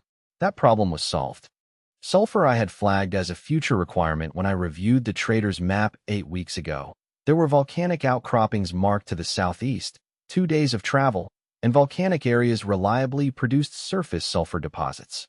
I had not yet sent anyone because I had not yet needed sulfur. That calculation had just changed. Potassium nitrate was the constraint. The cleanest source was natural saltpeter, cave deposits, dry areas where organic material had been decomposing in mineral-rich soil for years. The secondary source was the accelerated production method: compost beds of organic material, ash, and urine, managed over 6 to 8 weeks. 6 to 8 weeks. 40 days available. Natural saltpeter it was. I went to Goro the next morning, which was not my first choice, but was the correct one. Goro knew things about the caves and rock formations in this region that nobody else knew. He had been moving through this landscape for 50 years, performing ceremonies, reading terrain for spiritual significance, noting unusual formations. If natural saltpeter deposits existed within practical range, he would have seen the white crystalline crust that indicated them. I asked him, in the framing of ritual knowledge, whether he had seen any caves or sheltered rock formations with a white mineral crust on the walls, the kind that looked like frost that did not melt. He looked at me steadily for a moment. Then he said yes. 3 locations. The closest was 4 hours southeast. I asked him to take me there. He did not ask why. He had stopped asking why some time ago. We left at dawn the next day with Kaido and 2 hunters, and we were back before dark with 40 kilograms of material scraped from the walls of a dry cave that smelled sharply of ammonia and had a white mineral deposit covering the lower 2 meters of every interior surface. Crude saltpeter. It would need purification, repeated dissolution in water, filtering, and recrystallization to remove the calcium and magnesium contaminants that would reduce the powder's energy output. 3 purification cycles minimum. I had the ceramics capacity for that. Sora's vessels and Kawa's materials knowledge were exactly the tools I needed. 40 days. It was tight. It was possible. I sent Kin's fastest runner south for the sulfur the same afternoon. The sulfur team returned in 6 days carrying 22 kilograms of raw yellow mineral in ceramic pots sealed with clay lids. The runner, a young man I had named Shu, 17, built for endurance over long terrain, had pushed the pace both directions and arrived back looking exhausted and satisfied in equal measure. I gave him 2 days of rest and noted that Shu was useful in ways that extended beyond his legs. Kawa ran the purification process on the saltpeter. I explained the method once, walking her through dissolution, filtration through woven fiber, and the crystallization that happened as the filtered liquid cooled. She repeated the explanation back to me in her own words, identified 2 points where contamination could re-enter the process if technique was careless, and asked whether the crystallization vessel needed to be a specific shape. It did not need to be a specific shape. The question told me she was already thinking about scale-up before the first cycle was complete. 3 purification cycles over 12 days produced 11 kilograms of material that tested, by the visual and solubility indicators I had available, as reasonably pure potassium nitrate. Not pharmaceutical grade. Functional grade. For our purposes, sufficient. I mixed a test batch in small quantity on the 14th day. The proportions: 75 grams of saltpeter, 15 grams of charcoal, 10 grams of sulfur. Ground separately. This was not optional. Mixing before grinding was how early powder makers killed themselves, then combined and worked together carefully with a bone tool on a flat ceramic surface. The result was a gray-black powder, slightly granular, that smelled of sulfur and something older and more fundamental underneath it. I took it outside the settlement, to a flat stone 30 meters from the palisade. Tetsu and Ken were the only ones present. I had told Kaido what I was doing. I had not told Goro. I placed a small cone of the powder on the stone, perhaps 3 grams. Placed a thin fiber wick into it. Stepped back 4 meters. Lit the wick with an ember from a clay pot Ken had carried. The wick burned for 2 seconds. Then the powder went. Not a slow burn. Not a large fire. A flash and a crack that lasted less than a heartbeat and left a scorch mark on the stone and a thin white smoke rising in the still morning air. Tetsu had stepped back instinctively. He stood with his arms slightly out, the posture of a man whose body had reacted before his mind caught up. He stared at the scorch mark. Ken had not moved. He was looking at the smoke with the focused expression he used when evaluating a structural problem. After a moment he said, "Again, but more." I had brought enough for 3 tests. I placed twice the quantity for the second. The crack was louder, sharp, flat, a sound with no equivalent in this world's existing vocabulary. A bird exploded from the tree line 60 meters away. Something in the forest went quiet. Ken watched the bird go. Then he looked at me. He said, "This is what you have been building toward." It was not a question. I said yes. He said, "How do we make it into something that throws a stone?" I said, "That is what comes next." Face slap number 5 arrived that evening. Goro had heard the sounds. The second test crack had carried to the settlement clearly, and the reaction inside had been significant. Several people had come to the palisade walkway to look, and Dai had gone to the gate with a weapon in his hand before Kaido stopped him. Goro came to find me as I was walking back through the secondary gate. He was not alone. He had 2 of the older men from the original tribe with him, which was the formation he used when he wanted to speak with institutional weight rather than personal authority. He said, "The sounds from outside the wall came from you." I said yes. He said, "What spirit did you call?" I said, "No spirit. A material. Ground minerals mixed in correct proportion. It burns fast." He looked at the ceramic pot I was still carrying, which had the remaining test powder in it. He said, "Show me." I placed a small amount on a flat stone near the forge, Tetsu's territory, which meant Goro was not fully on home ground, and lit it. The flash and crack at close range, in the confined space near the forge building, was louder than the open-air tests. One of the men behind Goro made a sharp sound and stepped back. The other grabbed for something to hold and found only air. Goro did not step back. He looked at the scorch mark. He looked at me. He said, "The ancestor spirit gave you this." I said, "The ancestor spirit gave me the knowledge of how materials behave. This is one behavior. There are others." He stood with it for a moment. The 2 men behind him were still processing. Then Goro turned to them and said something formal and deliberate in the declaration register, the same register he had used when he announced my sacred status 18 months into my first life in this world. He was saying that the child had called fire from stone, that the fire was the ancestor, spirit's gift made visible, that to fear it was correct, that to waste it was not permitted. He was, in other words, claiming the powder as a sacred instrument under his interpretive authority before anyone else could frame it differently. I had expected this. I said, "The ceremony for its use should be yours to design." He looked at me. Something in his narrow face settled. Not warmth exactly, but the specific relaxation of a man who has been maneuvering defensively and has just discovered that the ground he was fighting for has been offered freely. He said, "Yes, it should." He left. The 2 men went with him. Ken had been watching from the forge doorway. After Goro was gone, he said, very quietly, "You gave him the ceremony so he would not take the powder." I said, "I gave him the ceremony so he would protect the powder." Ken was quiet for a moment. Then he said, "That is better." Ken's first question, the morning after the powder tests, was practical in the way all his questions were practical. Not what is this, but what do we need to build it? I sat with him at the forge before dawn, the 2 of us and a clay tablet and a lamp, and I drew the principle of a firearm in the simplest possible schematic. A tube, sealed at one end. Powder behind a projectile. Fire applied at the sealed end through a small hole. The expanding gas has one direction to go. Ken studied the diagram for a long time.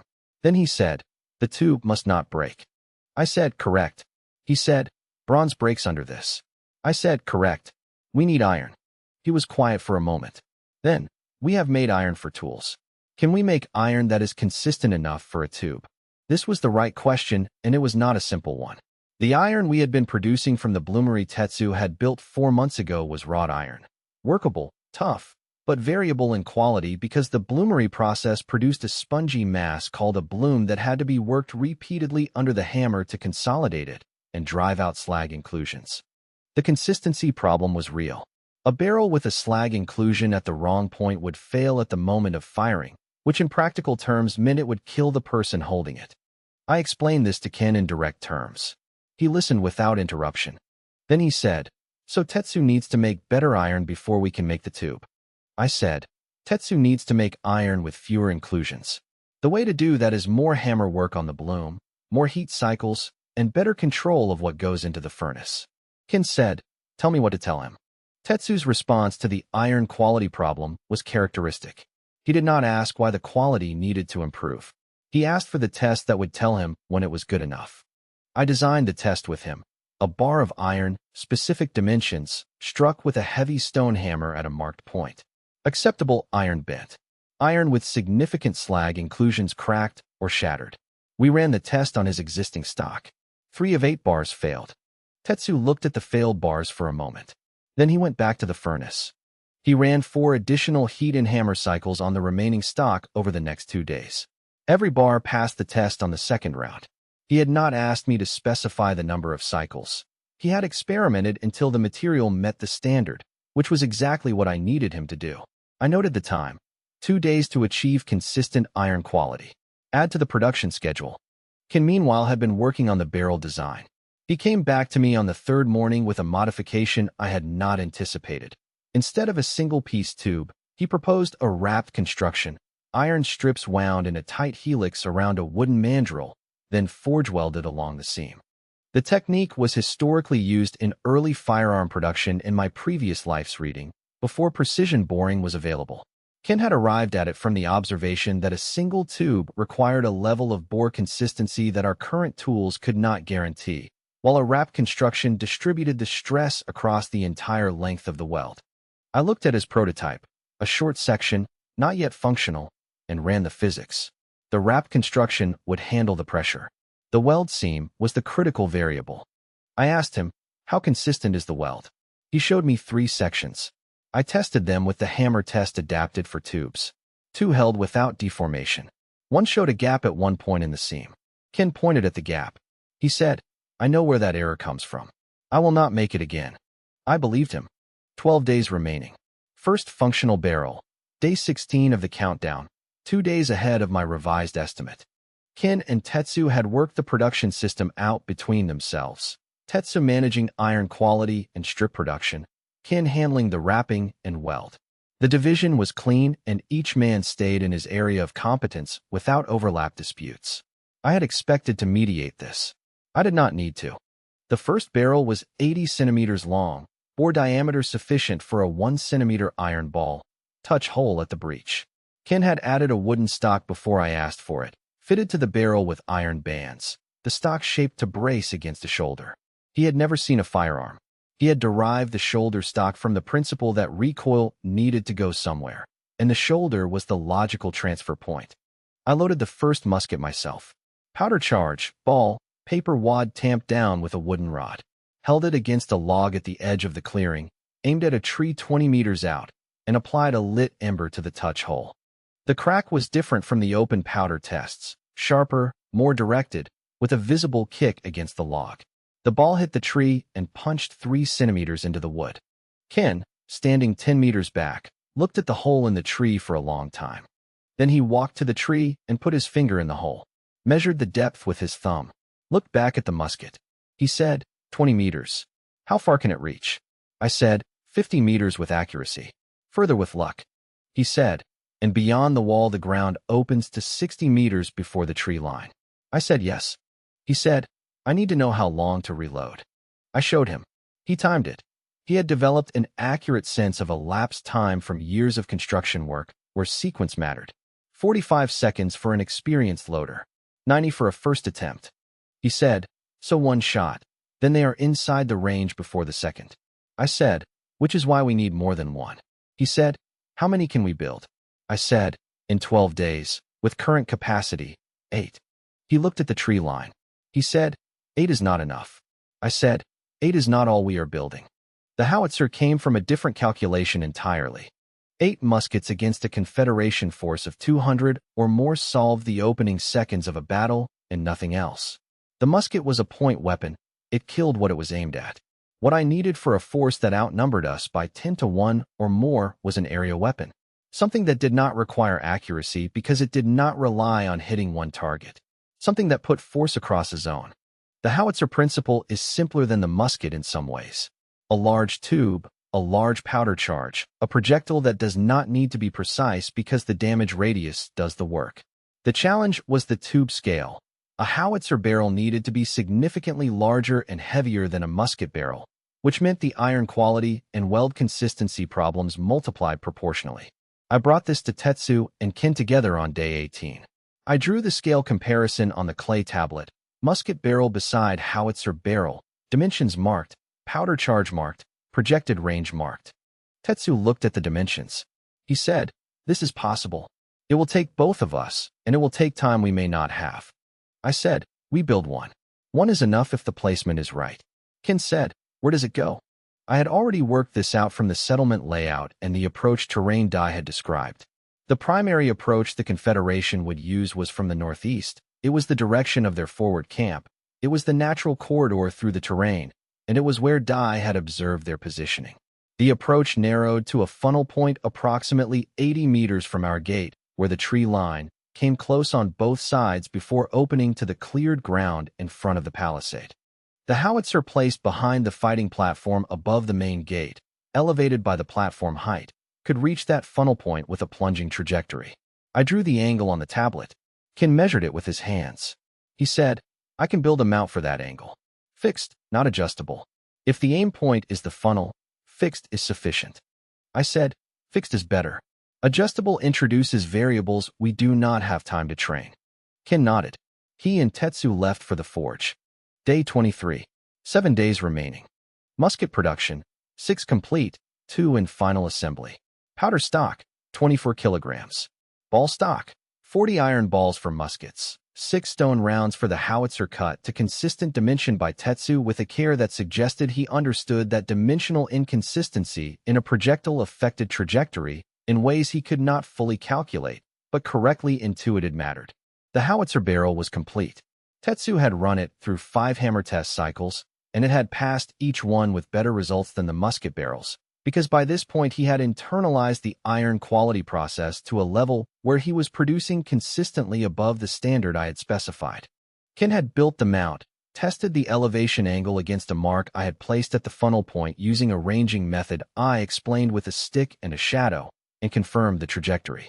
He had also added a shield, a section of the palisade planking mounted on a pivot in front of the howitzer position, which could be swung open for firing and closed to protect the operator between shots. I had not asked for the shield. Ken had observed that the howitzer position was the most exposed point on the platform and had solved the problem without being told it was a problem. I was running out of things I needed to tell Ken. Training began on day 20. 16 combat-capable people, 2 weeks of instruction compressed into 7 days. I could not make experienced soldiers in 7 days. I could make people who understood their specific function and could execute it under stress without thinking about the mechanics. The musket team, 8 shooters, assigned to the 8 weapons. Dai was the first choice for team lead. He had the tactical experience, the calm, and the established respect of the hunters. He had also, when I showed him the first musket firing, simply nodded and said, I understand this. Give me the others. Training focused on 3 things: loading sequence until it was reflex, not thought, firing on command rather than individually, and the discipline to hold position on the platform when the instinct to move or retreat was strong. The third item was the hardest. I ran a simulation on day 22. Boru's hunting group came toward the gate fast and loud from the tree line, a rehearsed charge at full volume. 2 of the 8 musket trainees stepped back from the platform edge. The other 6 held. I noted the 2 who moved. I restructured the position assignments so that the 6 who held were at the primary firing points, and the 2 who had moved were on reload support, still essential, less exposed. Nobody was told why the assignments changed. Dai understood and said nothing.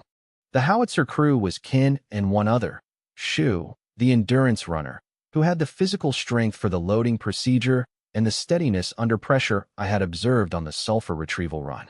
Kin trained Shu on the loading sequence for 2 days.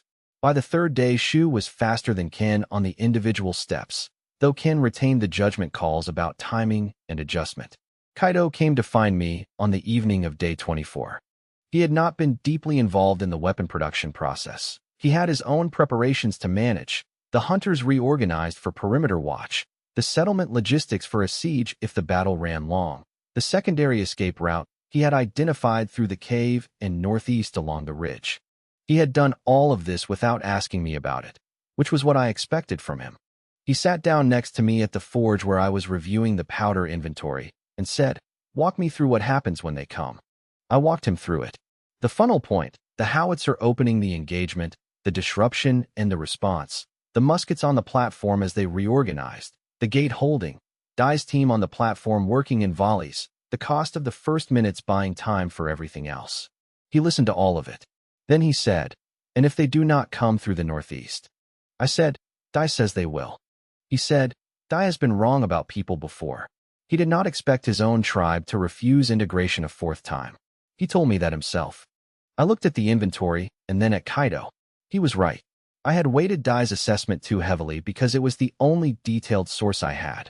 I said, "If they split and come from 2 directions, we have a problem." Kaido said, "I have already put watchers on the south and west approaches. I moved them yesterday. I did not tell you because you were working and the decision did not require your input." I looked at him. He said, "You are 10 years old. You cannot think of everything. That is why there are 2 of us." I sat with that for a moment. Then I said, "What did the South and West Watchers report?" He said, "Nothing yet. But they are there." I updated my assessment and my plans for the following morning. Then I went to sleep, which was the most useful thing I could do with the remaining hours. The reconnaissance problem had been sitting at the back of my planning for 2 weeks. Dai's intelligence was good. It was also 4 days old by the time he had finished his last night excursion, and the Confederation forward camp was a living thing. It moved, it reorganized, it made decisions that left traces in the terrain that a ground observer could read if they were close enough and skilled enough. Dai was skilled enough. The problem was close enough. The Confederation knew this area. They would have watchers of their own on the tree line approaches. Sending Dai back in was a risk I was not willing to take with 6 days remaining and his tactical knowledge irreplaceable. What I needed was an observer who could see the camp without entering the tree line. From above, I had been working on the glider concept in parallel with the weapons production, in the hours between midnight and dawn when the forge was cooling and the settlement was quiet. The design was constrained by what we could build in the time and with the materials available. A full-powered aircraft was not the goal. I did not have the machining precision for a true internal combustion engine, and I had known this since I began planning the weapons timeline. What I had designed was a steam-assisted glider, a light wooden frame with hide wings, large enough to carry 1 small person, with a compact steam boiler providing thrust through a simple propeller for the launch and initial climb phase. Glide ratio would do the rest. The steam component was the limiting factor. The boiler needed to be light enough that the total aircraft weight remained within the lift capacity of the wing area, which I had calculated from basic aerodynamics principles I had memorized 40 years ago in a previous life and have been quietly grateful for ever since. The numbers worked. Barely. The pilot had to weigh less than 45 kilograms. I went to find Sei on the morning of day 21. She was Haru's daughter, 14 years old, and she had been a variable in my planning for months for a reason that had nothing to do with her weight. I had watched her for 2 years. She climbed things, the palisade, the grain storage roof, trees at the forest edge, with the specific fearlessness of someone who simply did not register height as a source of danger. She thought spatially in 3 dimensions in a way that was uncommon. She observed from elevation instinctively, not because she was told to, but because high ground gave information and she wanted information. She was also, at 41 kilograms, exactly within the weight requirement. I found her on the fighting platform, which was where she spent a significant portion of her time since Ken had built it. She was looking northeast with the focused attention she gave to terrain. I sat down next to her and showed her the glider drawings on my clay tablet. She looked at them for a long time without speaking. Then she pointed at the wing structure and asked a question about how the hide attached to the frame, specifically whether it was tight or whether it had some give. It was a good question. Tight hide was more rigid, better for controlled flight, worse for absorbing turbulence. Some give meant more resilience in unstable air. I had specified moderate tension, which was the compromise position. I told her this. She nodded and asked, "What do I do when I am up there?" I said, "Look at the northeast camp. Count fires, count structures, count movement. Come back and tell me what you saw." She said, "How high will I be?" I said, "If the launch and the thermal conditions cooperate, 80 to 100 meters. She looked out at the tree line. At 100 meters, the Confederation camp, which Dye had estimated at 4 kilometers northeast, would be visible if the weather was clear. She was doing the geometry in her head. She said, "And if the steam runs out before I reach the height I need?" I said, "You glide back down." She said, "What if the wind is wrong?" I said, "You glide down faster." She thought about this for a moment. Then she said, "I am doing this." Not a question, a statement. I said, "I know. That is why I came to you." Ken built the glider in 4 days. He had never built anything that was required to fly. He approached the problem the way he approached all structural problems, from the loads first. The wing frame needed to be light enough to leave weight budget for the pilot and boiler, strong enough to handle the bending loads of flight and the impact loads of landing, and consistent enough that the left and right sides were matched. Asymmetric wings meant asymmetric lift, which meant the aircraft would roll on its own, which meant the pilot could not correct it. He built in 4-day sessions across his usual construction schedule, working the glider in the hours I had been using for planning. I found this out when I arrived at the workshop at the second hour past midnight and found him there with 2 lamps and the wing frame in his hands, checking the symmetry by feel. I watched him work for a while without interrupting. He was running his hands along each rib, feeling for inconsistencies in the wood, adjusting the lashing tension with small corrections that I could not see but that he apparently could detect through his palms. The same way he had always worked, touch first, sight second, judgment built from material feedback. I went back to my planning and left him to it. The boiler was Tetsu's domain. I had explained the principle. Water heated in a sealed iron vessel, steam pressure released through a nozzle directed against angled blades that converted the flow into rotation. Simple reaction turbine. The efficiency was low by any engineering standard I had previously worked with. For our purposes, efficiency was not the goal. 3 minutes of thrust at takeoff was the goal. Tetsu made 3 boiler iterations. The first leaked at the nozzle fitting. The second held pressure, but the blade angle was wrong and the rotation was weak. The third worked. He had figured out the blade angle problem himself by observation. He had watched the second version fail, identified that the steam was deflecting rather than turning the blades, and corrected the angle by a method of trial that he ran overnight without telling me he was doing it. I tested the third boiler on day 23, 2 days before the estimated Confederation movement. The propeller turned at a rate that, combined with the wing area Ken had specified, should provide sufficient thrust for a 60-meter ground run and liftoff at the flat ground south of the settlement. One test. No margin for a second. Say spent the day before the flight learning the control surfaces. The glider had 2. A movable section of the rear wing that controlled pitch, operated by a stick between the pilot's hands, and a weight shift mechanism where the pilot's body position adjusted roll. I demonstrated both with a scale model Ken had built from scraps, holding it into the wind and showing how it responded. She practiced the model for 3 hours. Then she put it down and said, "I understand it." I said, "Understanding it and feeling it are different." She said, "I know. Tell me what to expect when the feeling is wrong." I told her about the sensations that preceded a stall, the way lift decreased, the sluggishness in the controls, the nose wanting to drop. I told her the correct response was nose down before adding any other input, counterintuitive but necessary. I told her about the turbulence that came off the tree line on warm afternoons. She listened to all of it. She asked 3 questions, all of them about edge cases rather than normal operation. When she was done, she went to find Haru. I do not know what she said to her mother. Haru came to find me afterward with an expression that was not quite anger and not quite fear, and said 2 words that meant roughly, "Bring her back." I said yes. It was the most important commitment I made that week, and I meant it without reservation. The flight was on the morning of the 25th day, 4 days before the estimated Confederation movement, which Dai's latest ground-level observation the previous evening had revised to 3 days. They were consolidating. We needed the intelligence today. Launch from the south field into the prevailing morning wind. Say in the pilot frame, the boiler lit 20 minutes before launch to build pressure. Ken and 4 others on the launch rails that Ken had constructed, 2 parallel timber tracks on a slight downhill grade that would add 10 meters per second to the initial speed. I checked the boiler pressure by the steam output from the pressure release valve. Sora had made the valve component from fired ceramic, which was not my first material choice, but Tetsu had assured me the thermal properties were sufficient, and he had not been wrong about material properties yet. Sei sat in the pilot frame with the posture of someone who had decided that whatever happened next was acceptable. She had said very little since arriving at the launch site. That was the right mental state. I said, "You are looking for their camp structure, their numbers by fire count, and whether they have begun moving." She said, "I know." I said, "If you feel wrong at any point, you come down." She said, "I know." I said, "The landing area is the field you are launching from. Stay close if you can." She said, "Run." I know. Light the boiler. I lit the boiler. The propeller accelerated over 40 seconds.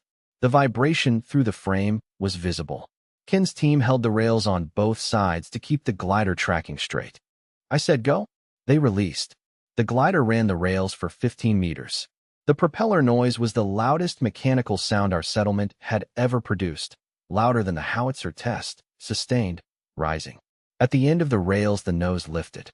3 seconds of powered climb, nose high, propeller driving. Then the boiler pressure peaked and began dropping. The propeller slowed. The nose came down slightly, naturally, the way it should, say adjusting her grip on the control stick. And then the glider was climbing without the engine, riding the thermal that came off the sun-warmed south field exactly as I had calculated it would at this time of morning. 80 meters.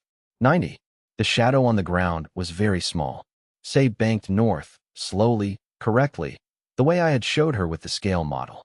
The glider described a long arcing turn over the settlement and the watching tribe below, and then straightened onto a heading toward the northeast.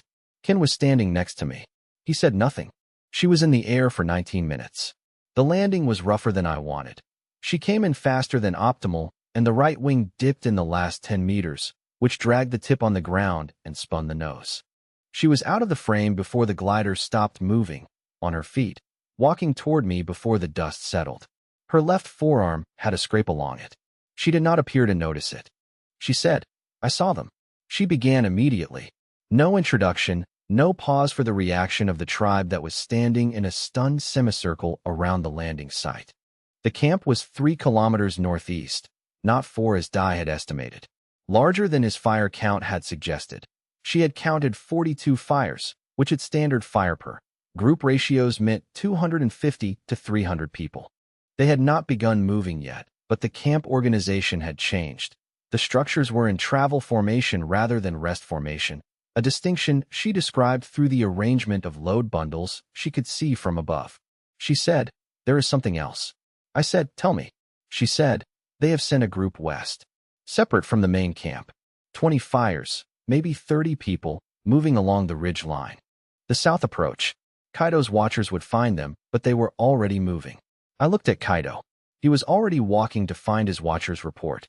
I looked at the glider on the ground, right wing damaged at the tip, boiler cold. 1 flight. 19 minutes. It had been exactly enough. The council that evening was the shortest we had ever held. Kaido, Dai, Ken, and I. No ceremony. No Goro. I had made the decision to exclude him consciously and would deal with the consequences after. The 4 of us sat at the forge table with the settlement map between us and worked through the revised situation in 40 minutes. Main force, 250 to 300, northeast, moving in 3 days. That assessment had not changed. The howitzer and the musket team on the north platform remained the correct response to that approach. Western force, 30 people on the ridge line. Kaido's watchers had confirmed their movement by midday. Pace, Steady, not urgent. They were a flanking element, not a separate attack. They would time their arrival to coincide with the main force's engagement at the gate, hitting us from the west while we were committed to the north. Classic pincer. Dai recognized it immediately. He said, "This is how they absorbed his tribe's eastern neighbor 3 years ago. One force at the front, one at the flank. They had never faced a target that knew the second force was coming." I said, "So we used that." The Western forces' approach along the ridge brought them to the settlement's west face, where the palisade was complete and the fighting platform ran the full circuit. The west platform had no howitzer and no muskets assigned. It had 4 positions that could hold 4 defenders with bronze weapons. For defenders against 30 attackers, even with a 3-meter palisade between them, was an unfavorable equation. Ken said, "I can fix the west platform. 1 day of work." I said, "What are you thinking?" He described it as he always described his constructions, from the loads and forces first. He wanted to extend the roof cover on the west platform section, add a second layer of planking to the palisade face at that section to increase penetration resistance against anything they could throw or strike with, and construct 2 angled chutes at the platform level that could pour heated material down the outer palisade face. I said, "Heated material." He said, "We have the forge. We have the ceramics kiln. Both produce heat we can direct." He wanted to run clay pipes from the forge exhaust and the kiln exhaust to reservoirs at the west platform positions. The reservoirs would hold heated water or heated sand. Either was sufficient to make the outer palisade face unusable for climbing. Dai looked at the description on the map. He said, "They will not have seen anything like this." Ken said, "They have not seen any of this." I allocated Ken the day. He left the table before the council formally ended. Day of the battle, overcast, cool, no rain. Good conditions. The Confederation main force entered the northern tree line clearance at mid-morning. As Dai had predicted, they liked the light. He said, "They moved when they could see clearly." We heard them before we saw them. Not the sound of people trying to be quiet, but the collective sound of 250 people moving through terrain without particular concern for noise, because they had never needed concern for noise. That sound was, in its way, useful information. They did not know what was waiting. The settlement was fully stationed. 8 musket shooters on the north platform, Dai at the center position, loaded and ready. Ken and Shu at the howitzer behind the gate, elevation fixed, powder charge loaded, stone round seated. Kaido with 4 hunters at the gate interior, bronze spears, the gate locked with his own hand. Boru with 2 hunters at the north platform, reserve positions. On the west platform, 6 people, which Ken had revised upward from 4 because the construction he had done in his single day had changed the defensive equation enough to justify the personnel reallocation. Goro was in the central area with the non-combat group. He had performed his ceremony at dawn. It had been attended by everyone including the musket team between their final equipment checks. I had attended. The ceremony was good. Haru was in the grain storage building. Sei was next to me at the north platform observation position. She had argued for a musket position. I had told her she was more useful telling me what she observed than operating a weapon she had not trained on. She had accepted this with the expression she used when she agreed with my reasoning but objected to the conclusion. She was watching the tree line. I was watching her watch it. She said, "There, northeast edge of the clearing." They came out of the tree line in a formation that confirmed everything Dai had described. Front rank. The heaviest fighters, carrying what functioned as shields, flat sections of bark and hide stretched over wooden frames. Behind them, the main body, spreading as they entered the open ground to occupy the full width of the cleared approach. Behind that, a reserve group holding at the tree line, which was the command element. 80 meters to the gate. 60 meters to the funnel point where the tree line narrowed. They stopped at the tree line edge and assessed. A full stop, no movement, the front rank holding their shields up. Someone with authority was looking at our settlement and making calculations. I looked at the howitzer. Ken was watching me. The funnel point was at 80 meters. The main body was at the tree line edge, 120 meters. They had not yet committed to the approach. I waited.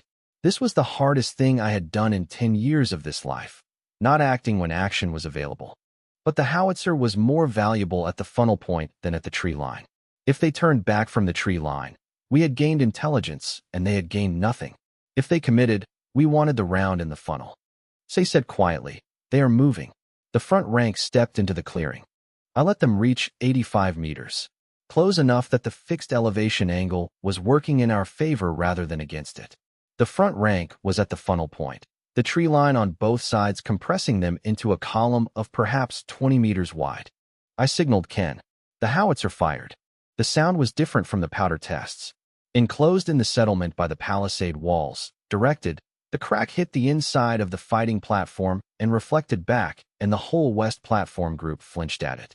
The stone round traveled faster than anything in this world's existing experience and hit the compressed column at the funnel point at a shallow plunging angle that Ken's fixed elevation had dialed in precisely. The round hit, and the round skipped, and the round went through the column from the front edge to the rear edge of the funnel point, and what it did to the people it passed through I will not describe in detail, because I was watching tactics, not casualties. What mattered tactically? The front rank was gone as a cohesive element. The main body behind it had stopped. In that stop, 3 seconds, for seconds, the specific shocked stillness of people who have encountered something outside their model of what combat is. I gave the second signal. Dai's voice carried clearly across the north platform. Fire. 8 muskets fired within 2 seconds of each other. The volley sound layered on the still reverberating howitzer crack and produced something that had no name in any language spoken in this world at this moment. The main body broke its stop and moved, not forward, sideways and back. The command element at the tree line was shouting something. The forward movement that had begun was reorganizing under pressure into something less coherent. Ken was reloading the howitzer. 40 seconds. Dai's team was reloading their muskets. 60 seconds for the slower ones. I had allocated 60 seconds as the reload window. During that 60 seconds, the main body reorganized. Some of them came forward. 40 meters. 30. Ken fired the second howitzer round. This one was flat.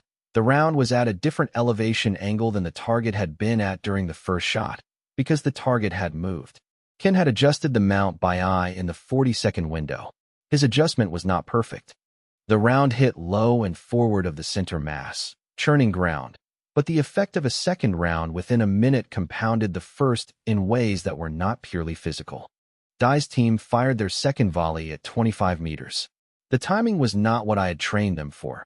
2 of the 8 fired slightly early, which disrupted the simultaneous crack that made volleys psychologically effective. I noted this as a training failure I would correct if there was a next time. The round count was accurate. 16 rounds in 2 minutes.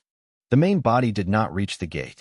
The western force hit the west palisade at the same moment Dai's team was firing their second volley. The timing was professional. They had been listening for the engagement sound from the main force and had used it as their movement signal. Ken's west platform was ready for them. The chutes discharged when the climbing attempts began. Heated sand from the forge exhaust reservoir, released by a pin system that the west platform defenders operated from their position. The sand did not kill.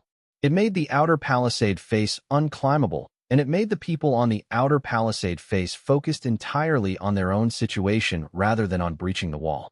The west platform defenders, 6 of them, bronze weapons, the elevated position Ken had reinforced, worked the advantage of height without needing to be exceptional fighters. The western force had ladders. The ladders went against the palisade and the heated sand came down the chutes, and the ladders came away. They tried 3 times. The third attempt got 2 people to the top of the palisade face.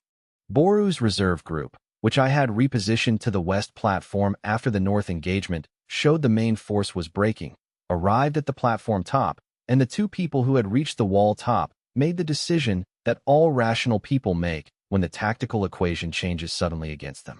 They went back down the ladder faster than they had come up. The western force withdrew along the ridge line within 4 minutes of contact, which told me 2 things. They had not committed fully to the engagement, and they had a withdrawal plan ready, which meant whoever was commanding them had treated this as a probe rather than a primary assault. The main force had pulled back to the tree line edge. Not routed. That was important to recognize clearly. 250 people did not rout from 8 muskets and 1 howitzer, regardless of how alien those weapons were. They had stopped advancing, they had absorbed losses, they had encountered something outside their tactical model, and they had made the rational decision to reassess. That was not the same as defeat. What I needed was for the assessment to conclude in our favor. I said to Kaido, "Open the gate." He looked at me. I said, "One person. Me. Out to the cleared ground. No weapons." He said, very flat, "No." I said, "They have a command element. The command element is still at the tree line. They are watching and calculating right now. If I come out alone, they have to decide what that means before they can decide what to do next. That pause is what I need." Kaido said, "You are 11 years old." I said, "I know. That is part of it." He looked at me for a long time. The specific look he used when he had already decided but was giving the decision one more examination. Then he said, "Dai goes with you." I said, "Dai stays visible on the platform. I need them to see that I come out without the people with weapons." Kaido opened the gate himself and stood in the opening. That was his compromise. The gate open, him in it, visible and armed. He would not move from that position. I would not go further than 20 meters from it. I walked out into the cleared ground. The command element at the tree line was one man forward of the group, which was the configuration of a leader who made himself visible as a deliberate statement of authority. Broad, scarred, older than Kaido, a man who had fought his way to command over years, not months. I would learn his name later. He was Musashi. He looked at me from the tree line edge. The distance between us was perhaps 40 meters. He was doing what I was doing, gathering information. I did not have a shared language with him. Dai had told me the Confederation spoke a dialect related to ours, but diverged. I had prepared 6 sentences in the closest approximation I could construct and had practiced them until they were as clean as I could make them. I spoke across the 40 meters. The words meant roughly, "Your people who went west are alive. Your people in the funnel, I am sorry. That was not what I wanted. We did not start this. We will not chase you. Come back in 3 days if you want to talk." Silence from the tree line. Musashi looked at the gate. At Kaido in the gate with his spear visible. At the platform where Dai and the musket team were visible above the palisade line. At me, standing alone in the cleared ground. Then he looked at the scorch marks from the howitzer round at the funnel point. He had walked past them to reach his current position. He had seen what they meant. He said something back to me. I caught perhaps half of it. The part one caught clearly was a question. "What are you?" I said, in my constructed approximation of his dialect.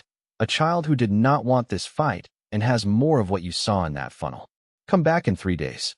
Musashi was still for a long moment. Then he said something to the group behind him.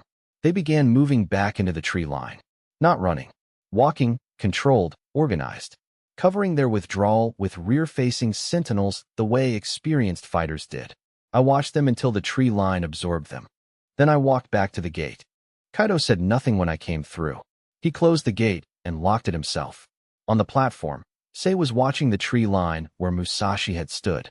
She had her arms crossed and her weight forward, the posture she used when she was thinking hard about something she had just seen. I went up to the platform and stood next to her.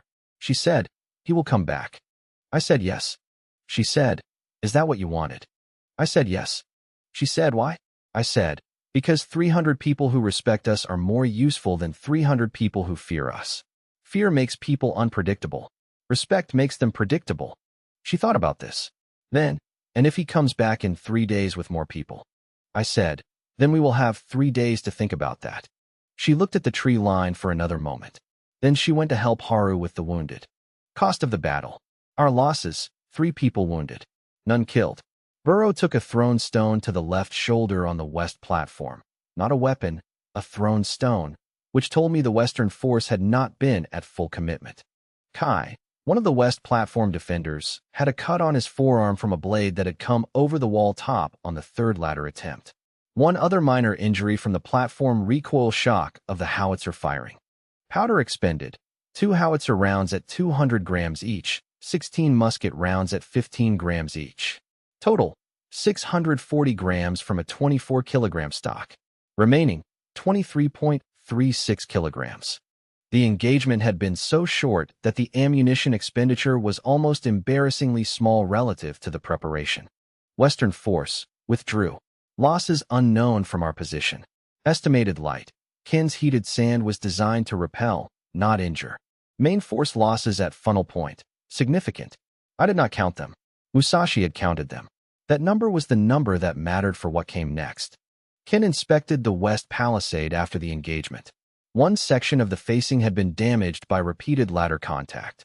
He estimated 2 days to repair and reinforce. He had already sourced the timber in his head before I asked. The howitzer mount had shifted slightly on the second shot. Kin's eye adjustment under pressure had been correct, but the mount fixings had loosened from the first round's recoil. He repaired it that afternoon. The fix he used was better than the original mounting. He did not comment on this. Goro performed a ceremony that evening for the wounded and for the people who had been at the funnel point on the other side. I attended. It was the right thing to do, and it was also, from a diplomatic preparation standpoint, exactly the right posture for what I was hoping would happen in 3 days. Dai sat through the ceremony with the expression of a man recalibrating his understanding of what the place he had joined was capable of. I understood that expression. I had designed for it. Musashi came back on the second day, not the third. Not with fighters. With 4 people, 2 of them older, 1 woman, 1 man who walked with the deliberate economy of someone managing an old injury. No weapons visible. The configuration of a negotiating party, not a scouting element. Dai confirmed it from the platform before I went to the gate. I went to meet them outside. Kaido came with me, and this time he did not argue about it. Musashi was shorter than he had looked at 40 meters. Broader. The scarring on his face was old, well-healed, the kind that a man eventually stops noticing because it has been with him long enough to become simply part of his face.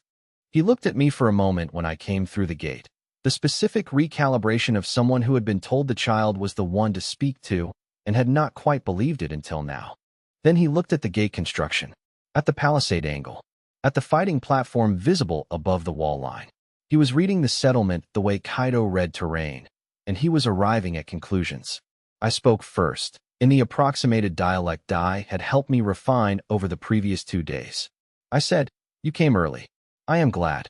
He said, carefully, in a version of his dialect that he had slowed and simplified. He had been thinking about the language gap and had prepared for it, which told me he had been thinking about this conversation the same way I had. I came to understand what I saw. I said, "That is a good reason. Come inside." We sat at the council fire. All 4 of his people, Kaido and Dai and Ken on our side, and me at the head of the table which nobody acknowledged directly and everyone understood. Goro was present at the periphery, which was correct, visible, included, not central. Musashi asked 3 questions. The first, the weapons. What they were, where they came from, whether they could be countered. He asked this plainly, without diplomatic framing, which I respected. A man who asked the direct question was a man who used the answer. I told him the truth about the weapons. Not the complete technical truth, not the proportions or the construction method, but the functional truth. They were built here, from materials that existed in this region, using knowledge that our settlement possessed. They could be built again. They could be built in larger numbers given time. The implication was clear, and I did not need to state it. His second question, why had I come out alone? I said, because I wanted to talk to you, and I could not do that from behind a wall. He looked at me for a moment. Then he said, "You were not afraid." I said, "I was afraid.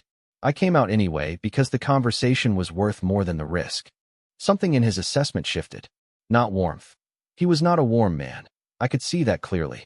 But a recalibration toward a category he apparently had a word for, because he said it. Someone who weighs correctly. His third question was the one I had been waiting for. He asked, "What do you want?" I said, "To show you how we make iron." The offer took a moment to land. He had expected terms, tribute, territory, submission, the currency of every negotiation he had ever conducted. What I had offered was technology, which was a different category of exchange entirely and required a different kind of thinking to evaluate. I let him think. Then I explained. Not the geopolitical logic. He would work that out himself, and it would mean more to him that way. Just the practical offer. I would send 2 of our craftsmen to his people for 30 days. They would teach iron smelting. His people would contribute materials and labor. At the end of 30 days, his smiths would be able to continue independently. In return, his confederation would leave our settlement's territory undisturbed. Not alliance. Not yet. That required more trust than one conversation could build, but a formal acknowledgement that we were not a target. Musashi said, "And if I take your craftsmen and do not honor the agreement?" I said, "Then you will have 2 craftsmen who know how to make iron and a settlement that knows you cannot be trusted and has more of what you saw in the funnel. The arithmetic on that is not favorable to you. He sat with it. His 3 companions said nothing. They were readers of his face, and his face was still. Then he said, 30 days. He nodded once. I said, I will send Tetsu. Tetsu, who had not been told this was coming and was sitting at the far end of the council table, made a sound that expressed several things simultaneously. I caught his eye. He read my expression. He made a different sound, shorter, which meant, fine. Kawa, sitting next to Tetsu, was already making a mental list of what materials he would need to bring with him. I could tell from the way her hands were moving. The school began 3 days after Musashi left with his negotiating party. It was not planned as a school. It became one because the need was visible and the people who could address it were present, and the bottleneck, once identified, resolved itself. Musashi had sent 12 people. Not fighters, craftsmen, gatherers, 2 young men who moved with the energy of people who learned fast and wanted to. They arrived at our gate on the morning of the 4th day with bundles of raw material, or samples, timber, dried food for their own maintenance. Self-sufficient guests. Musashi had thought about the logistics. Tetsu took one look at their samples and said to me, quietly, that 2 of the samples were cassiterite. He had not seen the type of before, and he wanted to know where it came from. I told him to ask them directly. He was capable of the communication. He and Dai had been working on the dialect together since the negotiation, because Tetsu, in his methodical way, had decided that if he was going to teach, he needed to be able to speak. Within a day, the forge area had organized itself without my direction. Tetsu at the center, demonstrating the smelting process with the focused clarity he brought to everything technical. Kawa at the materials side, evaluating the ore samples the visitors had brought, her hands moving over each piece with the assessment touch that had become the most reliable quality check in the settlement. 2 of Musashi's young men watching every step of the process with the absolute attention of people who had been told that this knowledge was valuable and had decided to believe it. Ken had expanded the forge area roof 2 days before they arrived. He had not been asked. He had seen that 12 additional people working in the forge area would exceed the existing shelter capacity and had resolved the problem before it became one. I noted this and said nothing. Sora's workshop absorbed 3 of Musashi's visitors within the first week with no intervention from me. 2 women and 1 older man had approached the ceramics area on the 2nd day and stood watching Sora work with the specific posture of people who had done related work before and were calibrating the gap between what they knew and what they were seeing. Sora had noticed them, evaluated them for perhaps 30 seconds, and invited them in with a gesture. By the afternoon, they were working clay at the preparation stage, Sora moving between them with the quiet corrections of someone who had taught before without knowing it was teaching. The older man had a technique for clay wedging that Sora had not seen. She watched him do it twice, asked him to do it a 3rd time more slowly, and then incorporated it into her own process. The next batch she worked came out with more consistent air removal than her previous standard. I observed this exchange from a distance and thought, this is how it should work. Not one direction, both directions. The settlement was not a school with a teacher. It was a place where people with different knowledge worked together and the knowledge moved between them without requiring a curriculum. By the end of the 2nd week, the settlement had expanded in ways that the original palisade had not been designed to accommodate. Ken identified the problem on day 11 and raised it at the morning council with his usual directness. Current interior area was sufficient for 26 people at functional density. We had 38 people inside the perimeter, with the possibility of more coming if the alliance developed as I intended.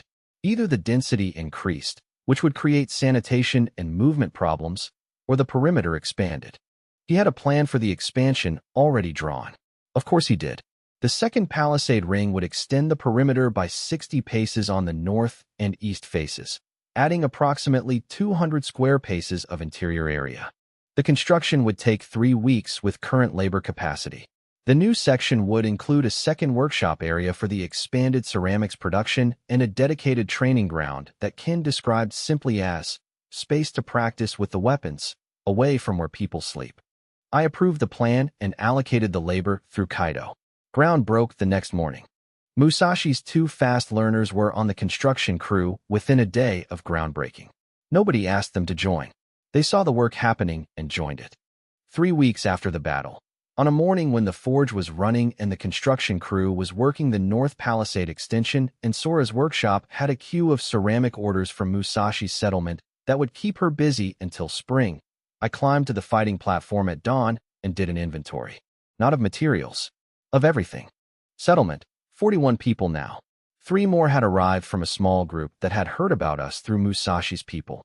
A family unit, 2 adults and 4 children, carrying almost nothing. Ken had housed them in the new East Face expansion before the mortar was dry. Kaido had assessed them at the gate and passed them through. They had not been asked to prove their usefulness. They had proven it anyway within 4 days, which was how it always went. Palisade, expanded, 190 paces perimeter. Interior area, 700 square paces. Fighting platform, full circuit, covered section above the main gate now complete. Ken's west face reinforcement permanent. The settlement no longer looked like a defended camp. It looked like the beginning of something else. Forge, running 2 shifts since Tetsu's apprentices from Musashi's group had become functional operators. Tetsu still managed quality control. He would manage quality control until he was physically unable to, and possibly after, but he no longer needed to be present for every smelt. He used the freed time to experiment with the unknown iron-bearing mineral Kawa had identified in the Confederation or samples. He had not told me what he was working toward. He would tell me when he had something to show. That was how Tetsu operated.